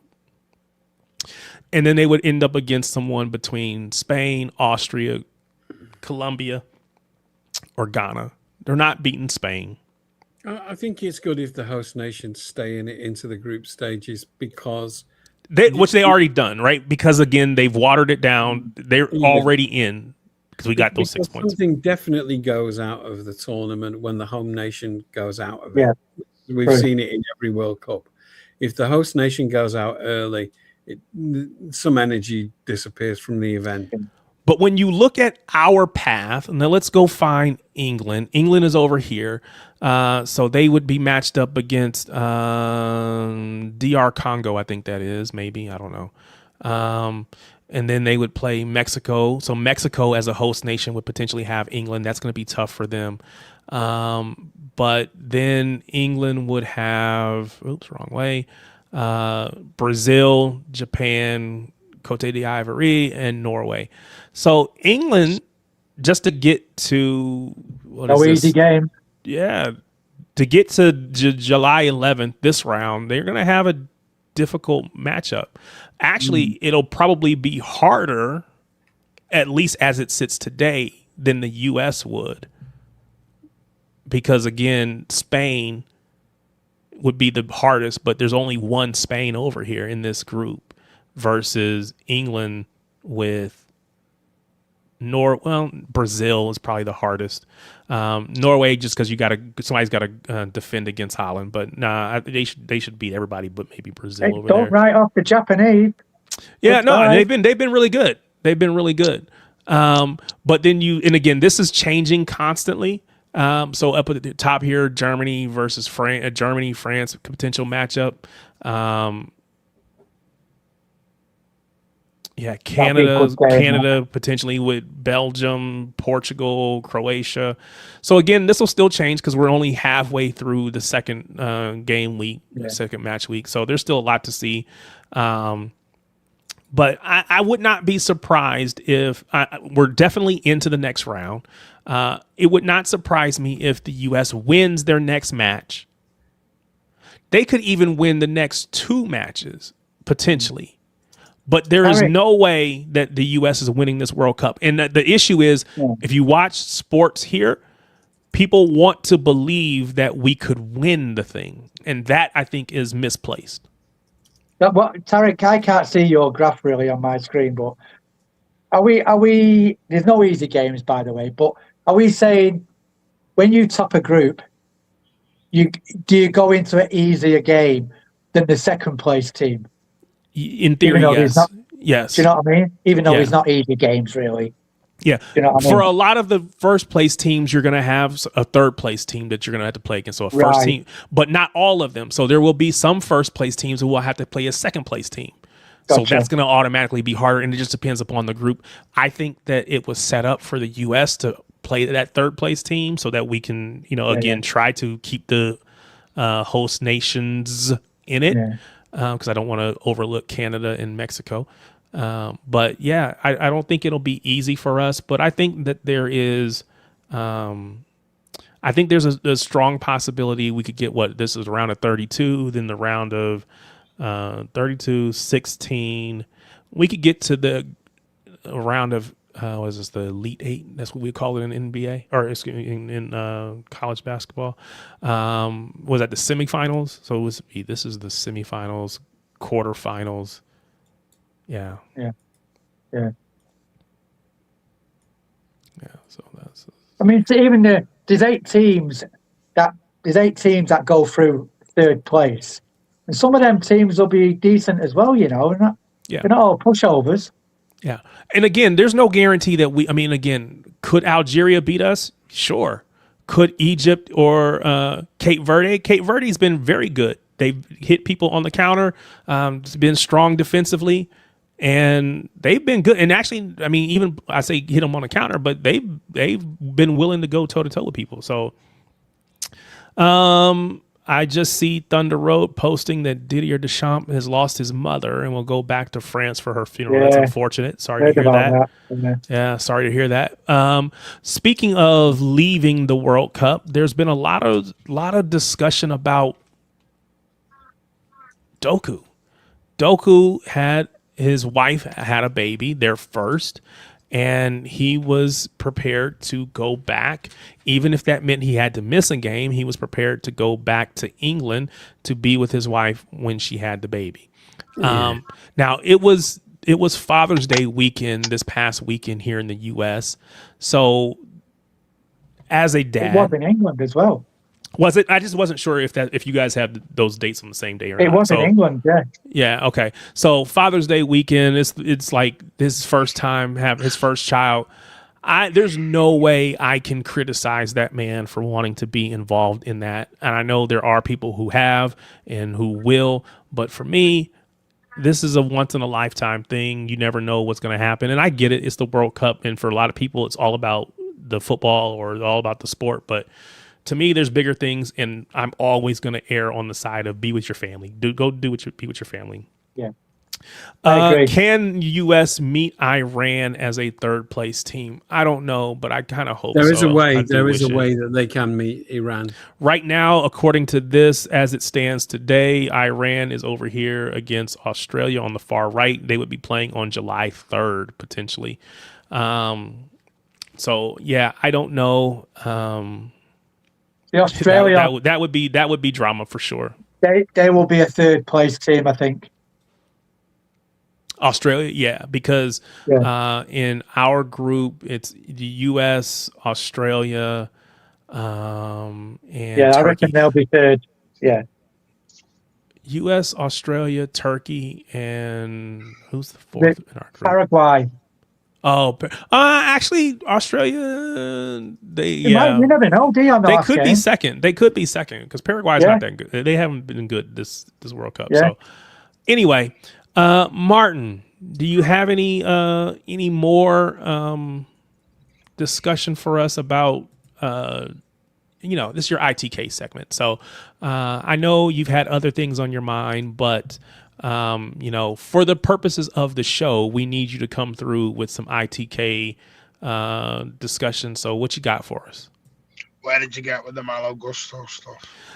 So Malo Gusto, we just simply said that, we talked about, would we want him or not? And it wouldn't surprise me if he came because, again, Maresca bringing in somebody that he's worked with, it would not surprise me. I don't want him to be a starter. I would want him to be a backup to Nunez. But it's not my cup of tea, but it doesn't mean it won't happen.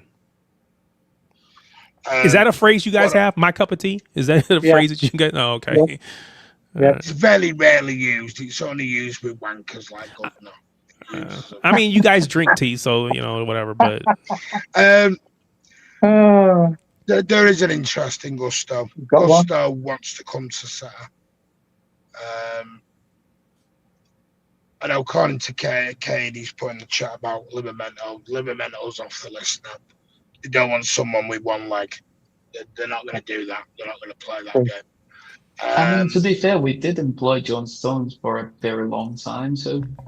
Yeah, because John Stones was fucking amazing with 10 years, apart from the last 2 or 3 years. What we're doing here. No, there is an interesting Gusto. That is real. Don't know how serious it is. Palestra, the City never agreed anything with him. That was all bullshit. All this is agreed personal terms. City had never even. They just watched from afar. There was never any movement or discussion with any one of Palestra's people. That was just some more clickbait bullshit. There was nothing ever agreed with Palestra.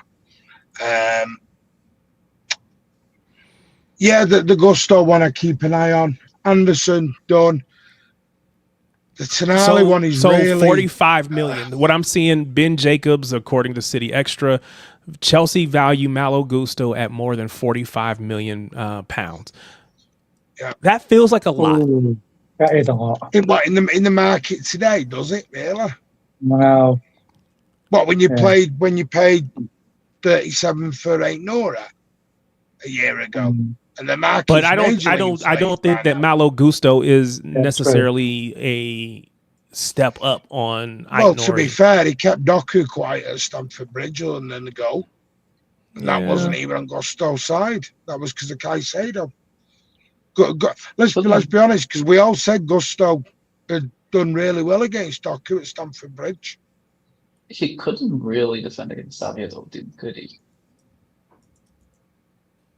Savio can't defend against himself. Behave. No, I'm just. Yeah, there is an interest. Listen, the names that City want are some of the names the fans aren't going to like. What they're hearing.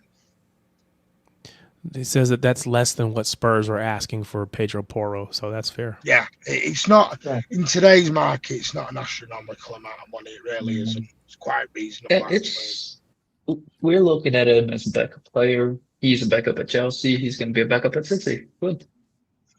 I did say we don't need a superstar right back, like a player around 30 million or something like that.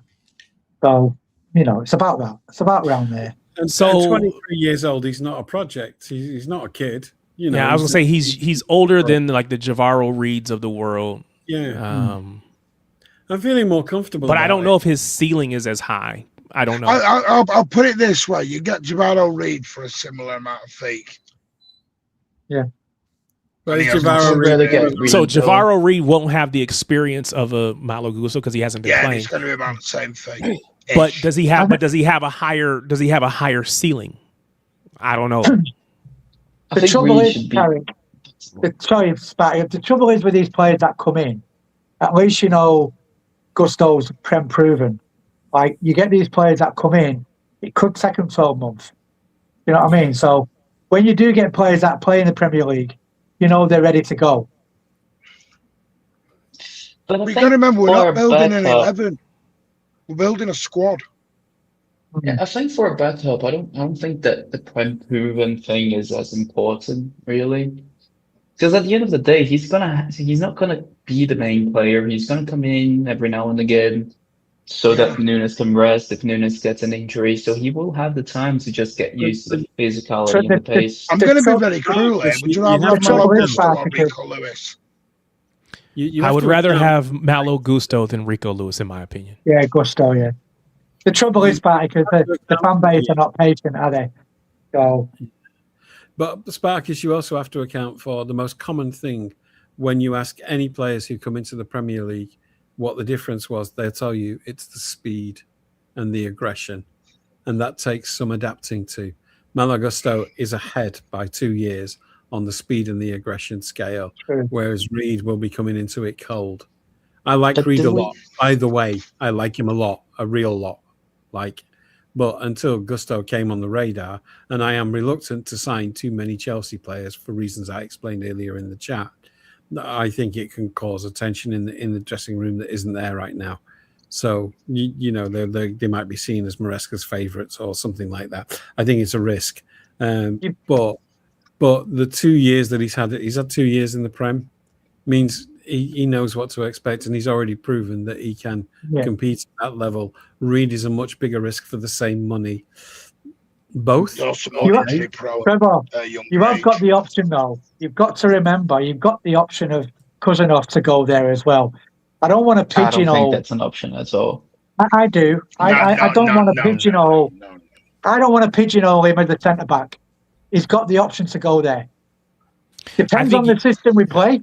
It is good to play that high line. We've always got that insurance. Do you know what I mean? Kushnerov needs someone with him. The issue he's shown that in the first 2 games of the World Cup. He needs someone with him. Well, he will. He'll have Diaz beside him. But the big issue with Wim wide is that he's basically a void of creativity, where literally nothing's gonna come out of it. Croatia wins the match 1-0 over Panama. Panama has now been eliminated. Of course, they have a third game to play, but they will not be able to advance to the next round. So Panama is going home once this once the group stage is done. Sorry, go ahead. And you just destroy the winger ahead of him, because at the end of the day, the guy can't really do much if there is a void of creativity behind him.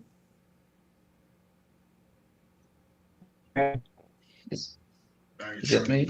Where I was up to, Anderson, that'll happen. The Tonali one is a weird one because the interest is real. The interest is there. I did ask a question. I'm still waiting on a comeback because I answered your question. Oh no, they're in America. You asked about Rico Lewis. Is that the question you asked, or a different question? Well, say that again, sorry. You asked about Rico Lewis. Is that the question you asked? Or Malo Gusto or Rico Lewis, and that's your option. So for me, Malo Gusto, I'm quite happy with that. Yeah, I would take Malo Gusto over Rico Lewis. I think City are playing a very coy game here with Tonali. I think I wouldn't be surprised, now it's the theory, if they're allowing Tottenham to do a lot of the donkey work. Because, by the way, there are a number of clubs interested in Tonali at the moment, as there are a number of clubs interested in Savio now. Both North London clubs are interested in Savio. So North London Atletico is Madrid. Who's North Are London? interested. Is Spurs and Arsenal. Arsenal and Spurs. Spurs. And Atletico Madrid are interested in Savinio as well. Just makes you think, are we missing something with Savinio? We are. I mean, there's potential, but he's got to put it together. And so what we haven't seen yet is him consistently put it together in a city shirt. Well, he's got to be given a chance to play this year. But I think he has potential, and I think that is without question he has potential. And I think he will go somewhere. If, to Martin's point, if he goes somewhere and he plays consistently, it will not surprise me if we'll be like, dang, we should have kept him. But like with anybody, if you don't play them, they won't develop. That's just reality. I don't necessarily agree with that. I think you can still develop while being a bench player and a rotation option. But the thing is that conditions inside the club need to be right for you to be that as well. And that's not the case at City. I've got a wider question that might help us. I got a wider question that might help us think about this, because I need to think about it better than I already am. Since the takeover, how many players have we sold that we regretted selling? I don't think any really, to be honest. Yeah, we kind of. So there were people who would say that we regret, and again, this is hard because his form recently has been poor. But there were people who would say that we would regret selling Cole Palmer. But he's probably one of the few that I would point to as even a consideration. I'll say the midfield in the match. And he's a very good player as well. Yeah, but no, he wasn't a first team player for us. I'm talking about first team players. But some reason the first team player either. We can't. Yeah, but we can't really put him in the same bracket as Semenyo. He's had plenty of chances to play for us. So, this is where I'm trying to get to.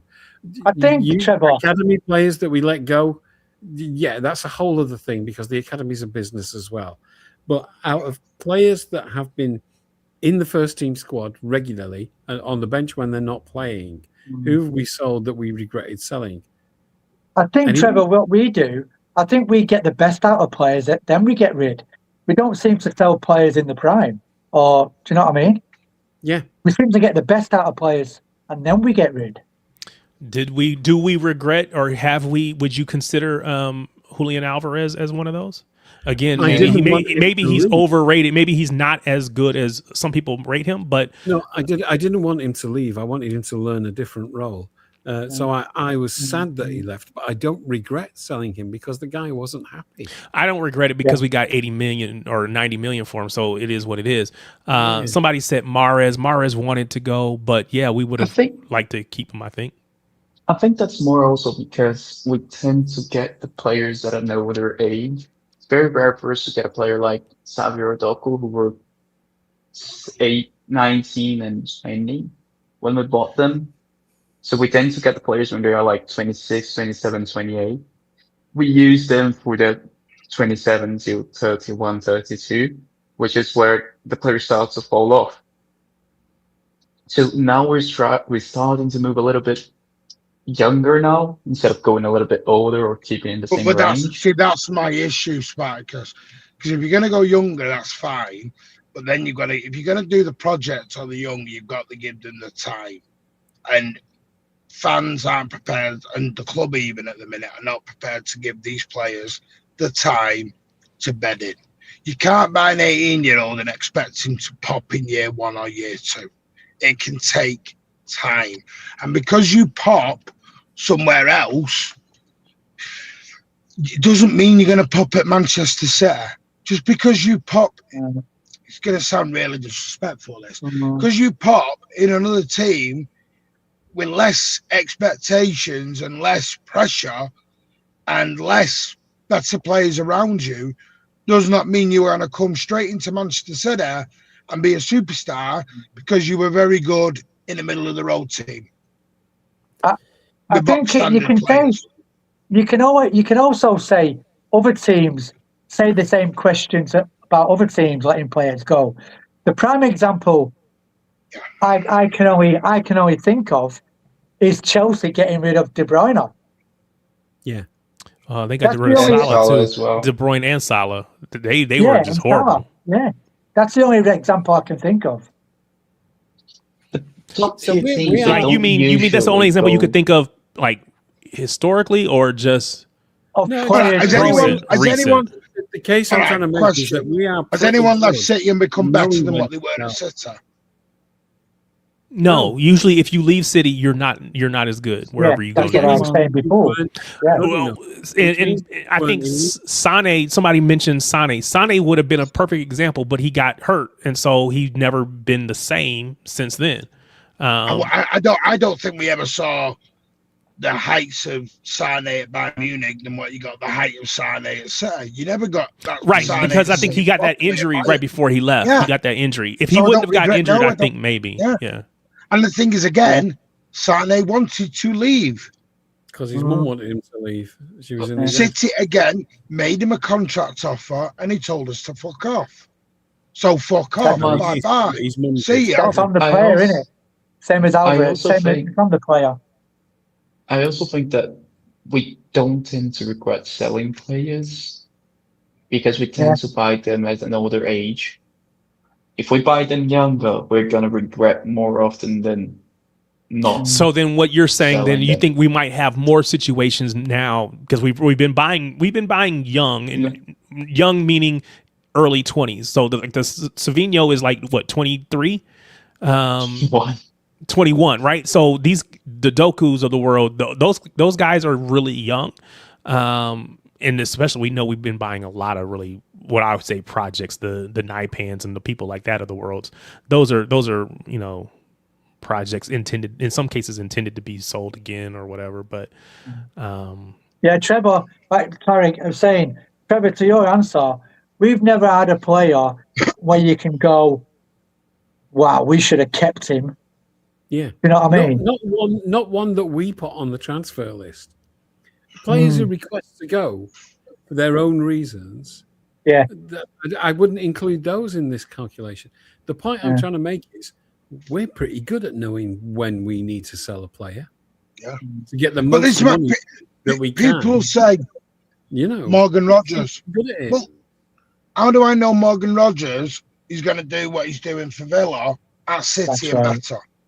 I don't want Morgan Rogers at Villa. I want Morgan Rogers to go up a level at Manchester City. Jack Grealish was the star man at Villa. I was performing week in, week out and was looking amazing. He came to City and he said, I went from being a fish in a pond to a tadpole in an ocean. Yeah. Calvin Phillips, the big fish in the pond, came to City and went, oh shit, this ain't Leeds United no more. Yeah. This is and it also depends who you are replacing. Which player are you talking about replacing? That's the other side of it. There's two sides of the question. I was just trying to get to a much. No, I agree. I'm just, I wouldn't want to replace a Haaland with a young 17 and 18-year-old upcoming striker in 5 years if he left, for example. Yeah, but I think the point I was trying to get to is right? Do we all agree that we are pretty good at knowing when to sell a player?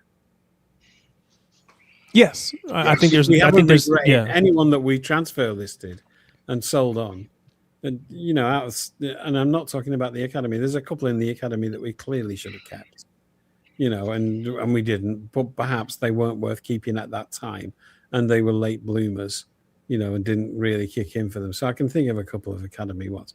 But out of people that have had their chance in our first team that we have then transfer listed, I can't think of one that we regret. So I think we're pretty good at knowing when we've got that level of player, whether to sell them or not. And so the club have said, Savinho, you're available, mate. we don't think you're going to get there. And I think, yes, there's a player in there, but there's not a City player in there. There is not an elite player in there. And that, unfortunately, is the standard when you join this club. But Trev, see, I was listening to... I know, Sparkers, don't go down that road, because not everyone's going to agree with it, mate. I'll just give you heed of warning on it. I know what you're going to say, and not everyone's going to agree. So... Sorry. But the point I'm making on... I forgot what I was going to say. There's a way of doing things at the club. I was listening to ASAM on Stephen McInerney the other day, and he was saying about the players and who you bring in and everything else. And it was like he was desperate for Buada. He's like, I love Buada. I'm a Buada fanboy. I want him. And he said, in the end, he says, well, maybe get 3. Maybe go and be a bit greedy and get Buade, Tonali, and Anderson. Now, yeah, great. Ideal world, you get that, and everyone rolls in, and everyone's happy, and everyone, you've got your back up to your back up to your back up, and everyone's ready. But then he also said, I want to win the league this year. And that's the other side of the coin City have now got to contend with. They want to go 3 years to win the league. Because he said, City aren't going to want to go 3 years and not win a league. So now you've got to balance that expectation to a new manager, to potential new players, to an impatient fan base that don't want to wait for some of these players to bloom. I don't know. This is a massive conundrum that we are in, which is why I said it a long time ago. Even though I knew Pep was going, I wasn't keen on the idea because I thought, shit, we've got a hell of a lot of work here and a hell of a lot of decision making, and they've all got to hit the ground running. And that's the only one going back to what scenario. Going back to what Trevor said, like the only one I can think of who is Diaz at Madrid, who we had. He's the only one I can think of. Diaz, yeah, but Brahim Diaz, he's an academy kid.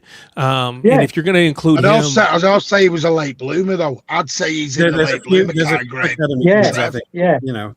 Yeah, it's only in the last 2 years that Diaz has appeared. Before that, started getting a game. Yeah, because if you include him, he was you got to include Milan. Jadon Sancho. Yeah. There's a couple. Yeah. There's more than 3 probably. But again, sometimes it's right player, right club. And look, Jadon Sancho went to Dortmund and was amazing. Right time as well. most times. They weren't showing us what we wanted within our internal clock for what the progress that we want to see. Well, I think you said our internal clock. I think a lot of it was their own internal clocks. They at some point you become impatient. You're not willing to wait, which is why Phil is kind of the counter to that. Phil has been willing to wait, trust in Pep, and we've seen what Phil has been able to do. Went on to win Player of the Year, but Sancho and Brahim Diaz, who were in that same group, they weren't willing to wait that time. They weren't willing to demonstrate that patience. It's like the Rodri thing. If you not noticed, there's a lot of fans turned on Rodri. It's not, you know what, if you don't sign, you don't sign. It's got quite nasty into this Rodri situation. Yeah, nasty. Which I wasn't expecting. No, I don't expect that either. That's ridiculous. And it's got nasty, and I'm like, come on. I don't know. Again, I think it's just impatientness. Really quickly, do me a favor. If you're new here, do me a favor. Hit that subscribe button. Hit the like button. If you haven't already hit the like button, new, old, whatever, just hit that like button. It helps me out. Like I said, if you're new here, this is your first time. If you haven't already subscribed to the channel, do me a favor. Hit that subscribe button as well. Definitely trying to continue to grow the channel. And we need people to do that. So we need you to go ahead and hit that button. Appreciate it. Go ahead, Martin. To go to Martin's point about Rodri, the same people who are slagging off Rodri now are the same people who Rodri, saying that he should stay and he should have committed to us, and he's just being two-faced and stabbing us in the back and using City, blah blah blah blah blah, and letting go on the free next year. But he owes us more Stick than him that. on the bench. They're the same people. So they're the same people who think that 27 is old for a player. Rodri will be 31 next year, so they'll be booting him out anyway next year if he goes on a free. They won't want him because he'll be 31, and then he's an unk, and then he's shit. Definitionally, these are the same people. They have no internal logic. They don't think about what they're saying. They just say shit for the sake of being. I think so. That might be the case, right? That might be the case, but I also think that it is fair to say I wish that he would sign a contract, and if he doesn't want to sign a contract, I'm prepared to sell him now and get money for it. Now, I don't agree with that. Yeah, I don't agree with that. No, but if people say that, thinking, that's perfectly fine. Yeah, perfectly fine. That's my thinking, yeah. Tariq. But I'm not doing it in the he's turned his back. He's a dick. No, I wouldn't. That's too far. Again, that's too strong. I'm doing it in a logical, because for me, it's going to sound again. It's going to sound real. He doesn't owe City anything. He's won everything he does. Yeah, and again, he's played his contract just like everybody else has. So I wouldn't have an issue if he decides that. And again, I think he has to understand that if you're not going to re-sign, I think it's okay for the club to say, then we would rather move you on. Now we can't sell him without his consent. So it is what it is. He's got a contract. But to say we would rather sell you today than wait till next year and you go for a free, that's fine too. My take on Rodri was a couple of weeks ago, I had no patience. I said, get what you can for him, and that was it. But now I've changed my mind. Whatever happens, sorry, right? Hold on, Trev. Sorry, Governor. Hold on real quick. What? I'm looking at, I got the game on in front of me. Not the game, but the TV's still on. And they're showing the highlights from the England match. Was it Ezra Konsa? Is that his name? How did he escape a red card? Nobody knows because it was a red. How did he escape a red card? The ref wasn't That's great. Crazy. Yeah. Anyway, sorry, Governor. Apologies. Yeah, sorry. If it doesn't, hopefully he signs a contract extension. But if he doesn't, and he runs his contract out, we've just got to play him as much as we can. If he's going to run his contract out. He can extend going in, even past August. He can extend any time he wants up until January.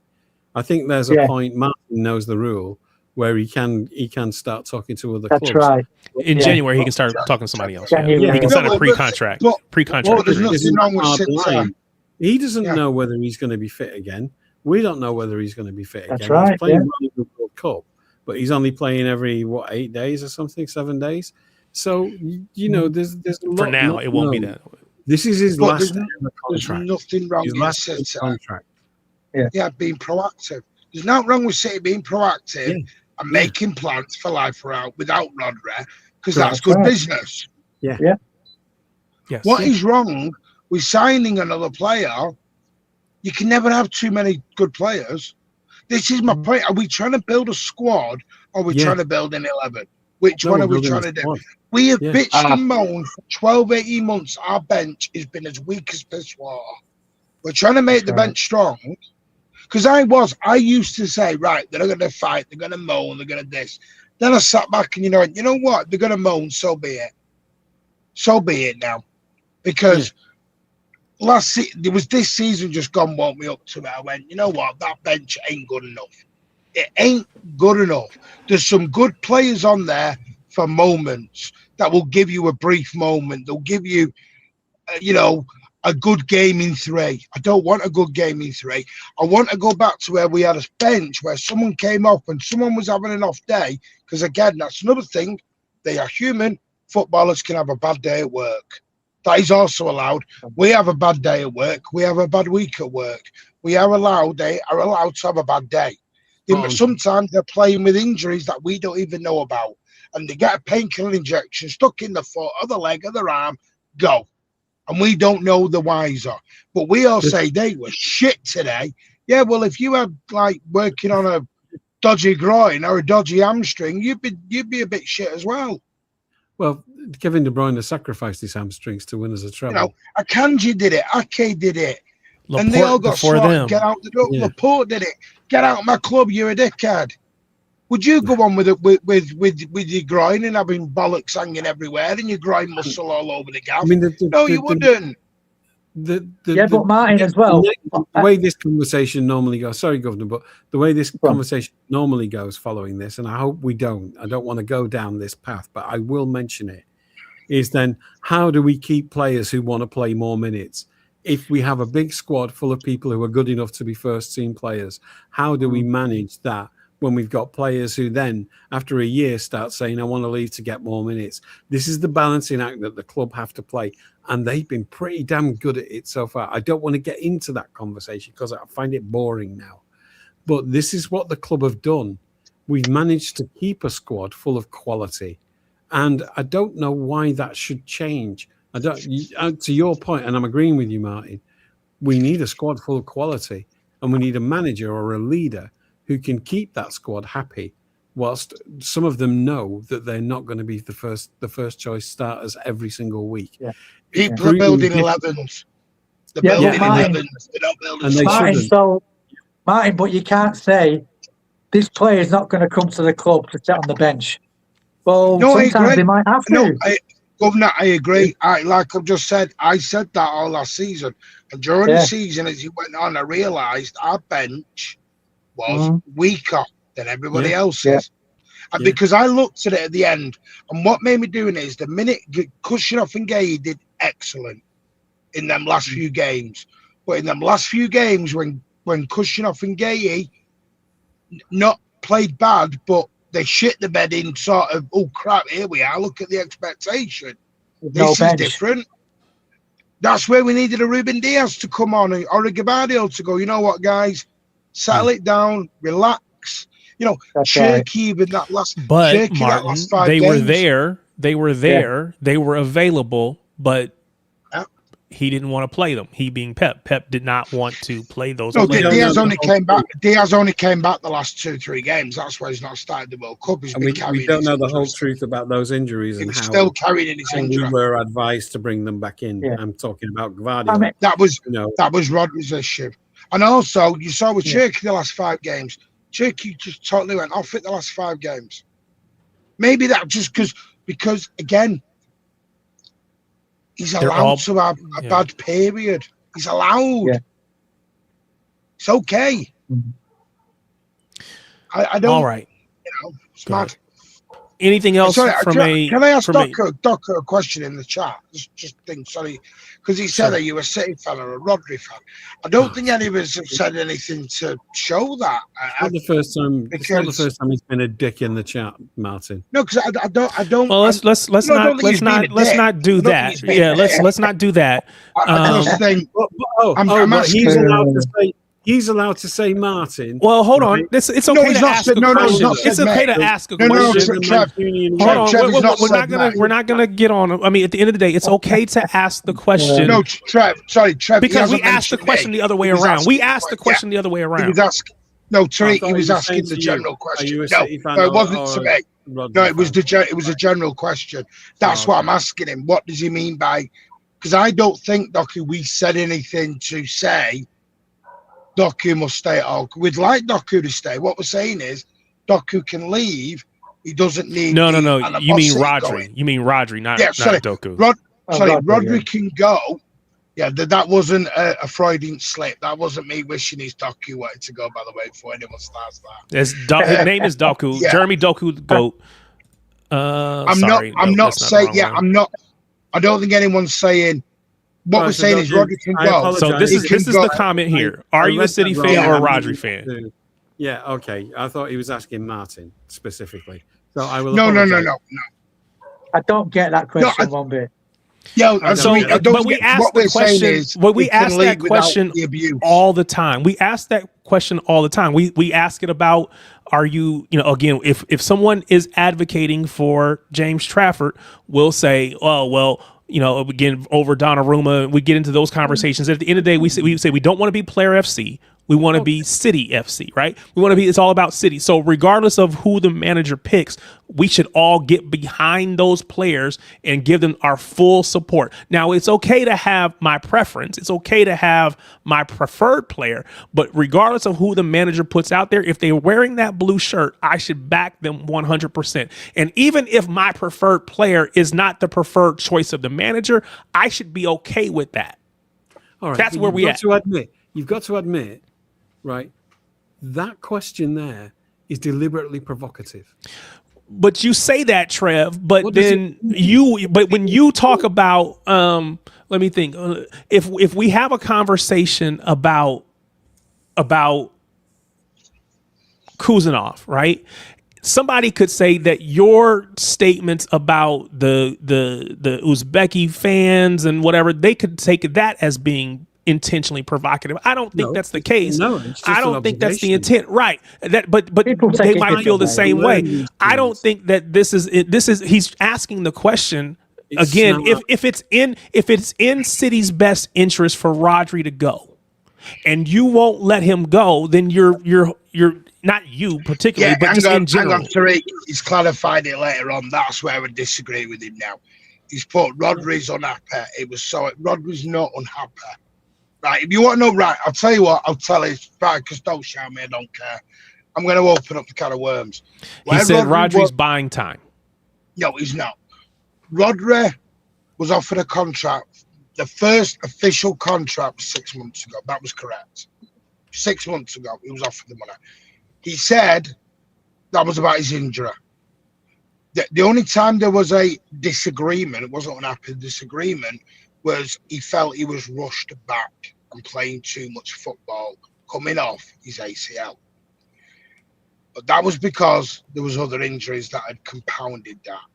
So there wasn't a full agreement between the medical team and Rodri of how to come back in the best way. Which, by the way, that happens to every team, in every league, in every world, anywhere. The medical team and the players will always have each other's plans different. Always happens. Does Rodri want to?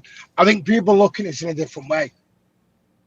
It doesn't help when people come out and said he wants more money, he wants the contract, he wants this. And I've said this 1,000 times. Sorry, a big truck just came past. What I've been told, and I can't have what I've been told, and I trust the person who's told it me, it's not about money, it's not about contract. It's about Rodri making the correct move for him and his family. If that means going home, then it goes home. What we're saying is it's okay to sell him or to let him go on a free. It's not okay to call him a snake, a dickhead. You're upset because he's potentially going to go to Real Madrid. Well, I'm sorry. There is no fucking, I'm sorry for swearing, but there is this fake rivalry that is coming out between City and Real Madrid fans. This is made up social media bullshit. Yeah. Miami's there is no rivalry. Right. There's no rivalry. Yeah. And the thing you have to understand, this is the last big contract he's gonna get, right? And by it being up to his family, that doesn't mean he wants to go to Spain. It doesn't mean his family want to go to Spain. It means that they have to think of their financial future. And remember, he learned 2 seasons ago that in one moment, in one tackle, your career can actually end. He became mortal in that tackle. He understood the mortality of his career and how quickly it could all be gone. And so that's in his head. That's what he's working out. He's got to work. He's got to be callous about it because it's his last big contract. He's got to work out what financially makes sense because he knows he's got 4 more years left in the game. At the top of the game, maybe 3, with another year if we're lucky. He's not sure about his injury, but he knows that now he's mortal, and he knows that as you get older, you become more prone, and you take longer to recover. And so he's got to be right with this financially. I think that's why the rumor I heard is he wants 4 years. And that was the last offer that he was made. He was made the one that Martin told you about, and has explained perfectly the reasons why that wasn't done. He wasn't being malicious. There was nothing snide about Rodri. He wasn't sure. The last one that he was offered was May. That's not long ago. And that's credible report. I think it was Jack Gogan who reported it. Someone I really trust said that the last time it was revisited was only in May. We're in There are July. talks planned in August. In the middle of a There's talks planned in August. You know, all I've been told is August will be the final round of talks. There will be a decision. Right. Like, so we'll know in August he's either going to sign and stay. No. The club will know. That's what I meant. We mean. I mean, if you look at it a different way, is if you exactly pay, by the way, exactly pay.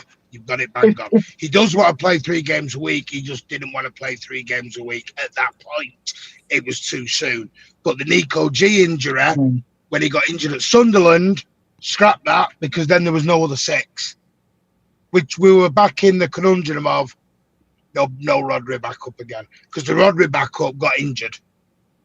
At Sunderland away, Rodri was on the bench. He had to bring Rodri on, and Rodri wasn't ready to play. Look at it a different way. Like, say you retire in any job, say at 35, you've got your whole life in front of you. So he's got to secure his future. Any job. You finish at 35, what are you going to do?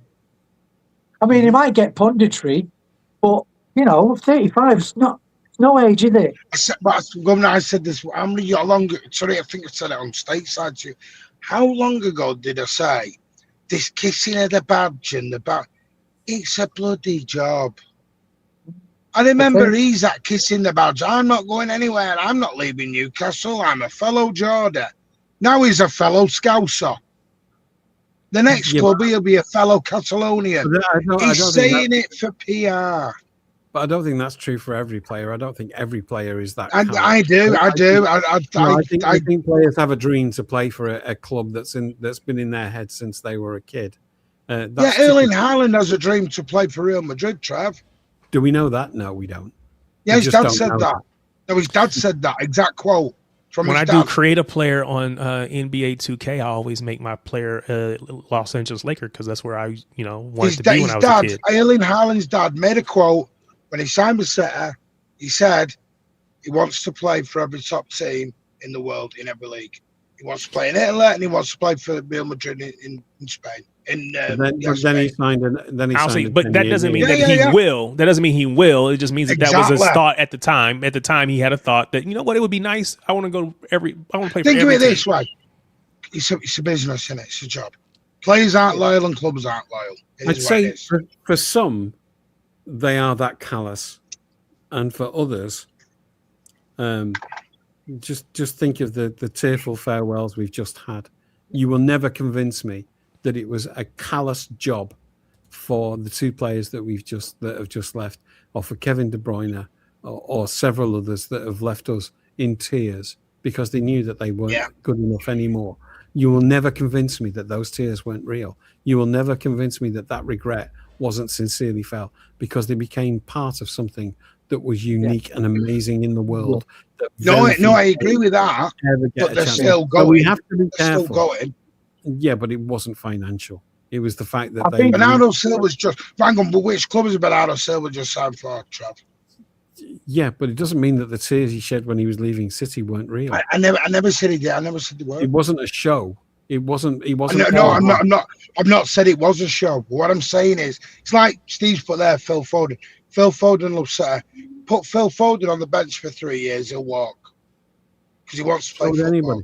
But I would understand. I think kissing the badge. For me, kissing the badge is you play for your local team. Or if you've been like 10 years at a club, then I can understand it. But you get mercenaries in this game who kiss the badge and then they just move on.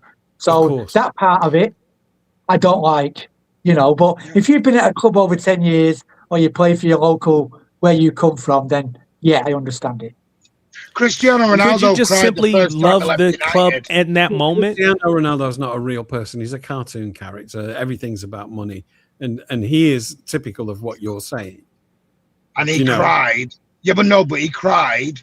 Yeah, but you're not telling me that John Stone's tears weren't real or Bernardo. I'm not saying, Trev, I'm not saying they weren't real, but But Right. just because they love the club don't mean they won't leave the club. Well, they had to because they weren't good enough anymore. Sadly, they were coming to the end of their careers. Bernardo Silva was good enough. If Bernardo Silva's good enough for Madrid, he's good enough for us. All right, let me do this. Big up Thunder Road. I appreciate. I saw this earlier. I'm sorry, Real Madrid are Didn't bigger than respond to Manchester City. They're bigger First than time Yeah, but catching we the got- show. Thank you. Hold We on, got hold the on. best out Thank of him, you. though. Hold on. Thank you for this. Appreciate you with the support. If this is your first time, I hope you'll come back. I hope you had a good enough time that you'll come back and join us. We do this every Tuesday night where we create an opportunity for people to just jump on. So if you're here next time that we do this and you want to have your say because you disagree with something that I'm saying or disagree with something that these guys are saying, all you got to do is hit that link and we'll get you on. That link is in the chat and we'll get you on and we'll let you have your say. So big up to you. Jeremy Doku earlier asked me this question, who's my GOAT? And the question I have to ask you back is, what do you mean? Like in what context? If you're asking me just in general, I would say probably Messi. But again, I would admit that I've only been watching football for the last, 13 to 15 years, something like that. So I don't go back beyond that, even though I'm old enough to go back beyond that. I don't go back beyond that. But if you're asking me who's my favorite City player of all time, it does not mean that they are the greatest of all time, but my favorite City player of all time is Vincent Kompany and always will be. So that is the answer to that question. I was on our Oil Brothers partners preview to the England game, and I was surprised and delighted. This won't mean anything to Americans, but Elton Wellesby was on it. Oh, wow. I know. I'm on a show with Elton Wellesby. This is the big time, And for those who don't know, like if you're from the northwest of England, where Manchester is, there's a TV station called Granada TV. And Elton Wellesby every Friday did a show about the local teams in the northwest of England, which was just compulsive viewing because there was no internet in those days. So he was everybody. He was Romano. He was like whoever you want. He was the ITK. Yeah. He was the inside guy. He had great relationships. He's an Evertonian, but he had great relationships with all the clubs. But he was also a commentator on Premier League games or on First Division games. And he's just such a lovely guy. He's a bit older than me. His favorite players, Pele and Cruyff. I was going to say, he was asked this question earlier, but I mean that's a generation even before me. But I love it that he was able to come out and he actually named his top 5, but he's seen them in the flesh. He saw Pele and Cruyff. Come on, I mean, don't get better, does it? That's big up, Pep's Alan. God, Cruyff is Pep's God. Yeah, big up, Alan. Glad to have you. We're about to actually end in a minute, but did you have something you wanted to share with us? You're all dressed up. I feel like I need to give you some chance to say something. I've just come back from a meeting with a client. Just come back from court. Yeah, I've been sentenced. Just come back from being with a prostitute. Lord have mercy. Okay, now we're gonna end the stream. Easy, Tiger. Yeah. I didn't mention You gotta have that conversation on WhatsApp or whatever. We're not gonna do that here. If I'd have said that on a stream, Martin would have killed me. So no. Yeah. Hey, you're not on ours anymore. Piss off. we got Magnus telling people to get their balls out on the table last week. We got true. What are we doing? What are we doing? It's you today. Yeah, the stream is gone. It's gone. It's time to end it. It's past 9:30. It's past people's bedtime. Wait, what Alan said. It's past bedtime. Are you gonna? I thought England was shit. That's funny. How was? Hang on. Let me say. I thought they passed the ball too slowly. Everyone did, right? I'll be honest with you now. I'm close to watching this lad that they're looking at from Notts Forest. I don't think he's not world class, mate. He's not 130 million pounds worth. No way in a million years. No one is, Alan. I know. It's about 50 million, 40 million. Very, very much. See, Alan's the opposite. Some fans see one good performance and the world-class goals. Alan has one bad performance and the shit. Yeah, shit. Oriana wants 3 more Yeah, hours. shit. So because England draw, it's all Elliot Anderson's fault. No. I thought we passed the ball too The slow. draw was not Elliot Anderson's fault. The draw was Harry Kane's fault because he couldn't put the ball in the back of the net. That's what I mean. So Bayern Munich fans saying, he's not worth over 100 mil. Come on, we can't say he's not worth that because of He's not worth over 100 mil. Nowhere near. Not Nowhere near. Alan, no player is worth 100 million, never mind. Right? Alan, are they knocking on Alan. your door asking for some money? Hey? Are they asking you for the money? No. But we know you got it, though. But we're not asking for it. But we know you got Does it. it matter? Does it matter what it is? Doesn't It matter, does does, it? because I don't want to see my club getting ripped off. Okay, here's the question. Football coming home still. I don't know if Kate actually believes that, but let's ask the question. Trev, is it coming home? Is it And by home, I mean your home, not my Is home. it full? Okay. With shit. The 3 saddest words in British sport used to be, Is it come on, full? Tim. And Deluded. it's when Tim Henman was our greatest tennis player and he was Bobbins. He never won anything. But they used to shout it from what was called Henman Hill at Wimbledon. The 3 saddest words in British sport. Come on, Tim. Right? That was overtaken by that song, The 3 Lions. It's coming home. Have been for 30 years the 3 saddest words in British sport. Is it coming home? Yes or no? No. Martin, No. is it coming home to England? Yes or no?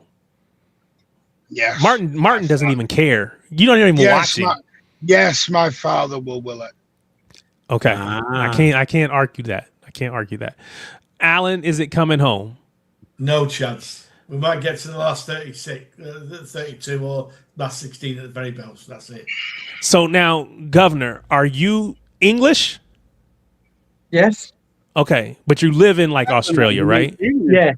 Okay, I know you live in Australia. I just wasn't sure if you were English or not. I didn't want to. So is England winning it? Is it coming home? Bollocks. We've already got world champion in the darts, and that's about it. Yeah, it's And not. that's Coming about home.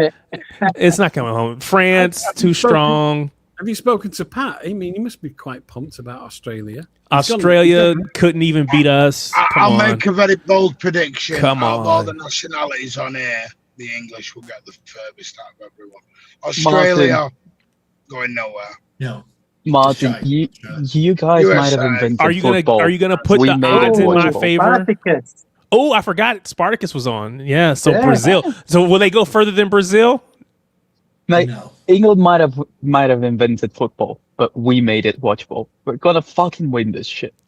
Actually, I don't think you're going to win it either, because I don't know that you guys are going to score enough goals. But Yeah, winning a raffle. but you know, I can't argue with it. But big up to everybody that has been here. We've gone just a little bit over 3 hours, which we typically tend to do for some reason. I just enjoy talking to you guys, and you guys, for whatever reason, enjoy listening. So thank you Always so a much to everybody that is here, to everybody that's been on the panel who come on in many cases every single week. So Governor, Trev, Martin, Alan, everybody that's come on, Oriano who came on earlier, and then everybody just being in the chat. You make this what it is. You make it fun. You make it something that's worthwhile doing. Again, before we get out of here, if you haven't already, hit that like button, hit the subscribe button. When we're done and it ends, you can hit the hype button. I think, I don't know. I don't even know what it does, but it must help. Otherwise they wouldn't have given it to us. Right. So hit the hype button and see what it does. But we certainly appreciate it. Thank you so much. And look forward to again next week. And let's see if, England actually can go further than the US. Like Martin says, we'll see. Oh, just a quick one, Tariq. Videos. Ooh, I almost hit that button. Yeah, Go ahead. videos. There is more Blues Brothers coming out in the next few days. I'm recording 3 tomorrow, another 3 Friday, I think. And we've got a live. Might be a live tomorrow night. I'm not sure yet, but we're back on Thursday night live. We're going to be live now, right the way through again till I go on holiday. Except for the 2nd of July, because that's funeral. I won't be live then. Okay. Again, I know we're not going to focus on that. We don't want you to have to dwell on it, but we, again, do send prayers up for you and your family, sir. good thoughts, all the things, positive thoughts. So certainly appreciate condolences, Martin. Yeah, for sure. All right. Thanks everybody again. Appreciate it. And we'll talk to you again.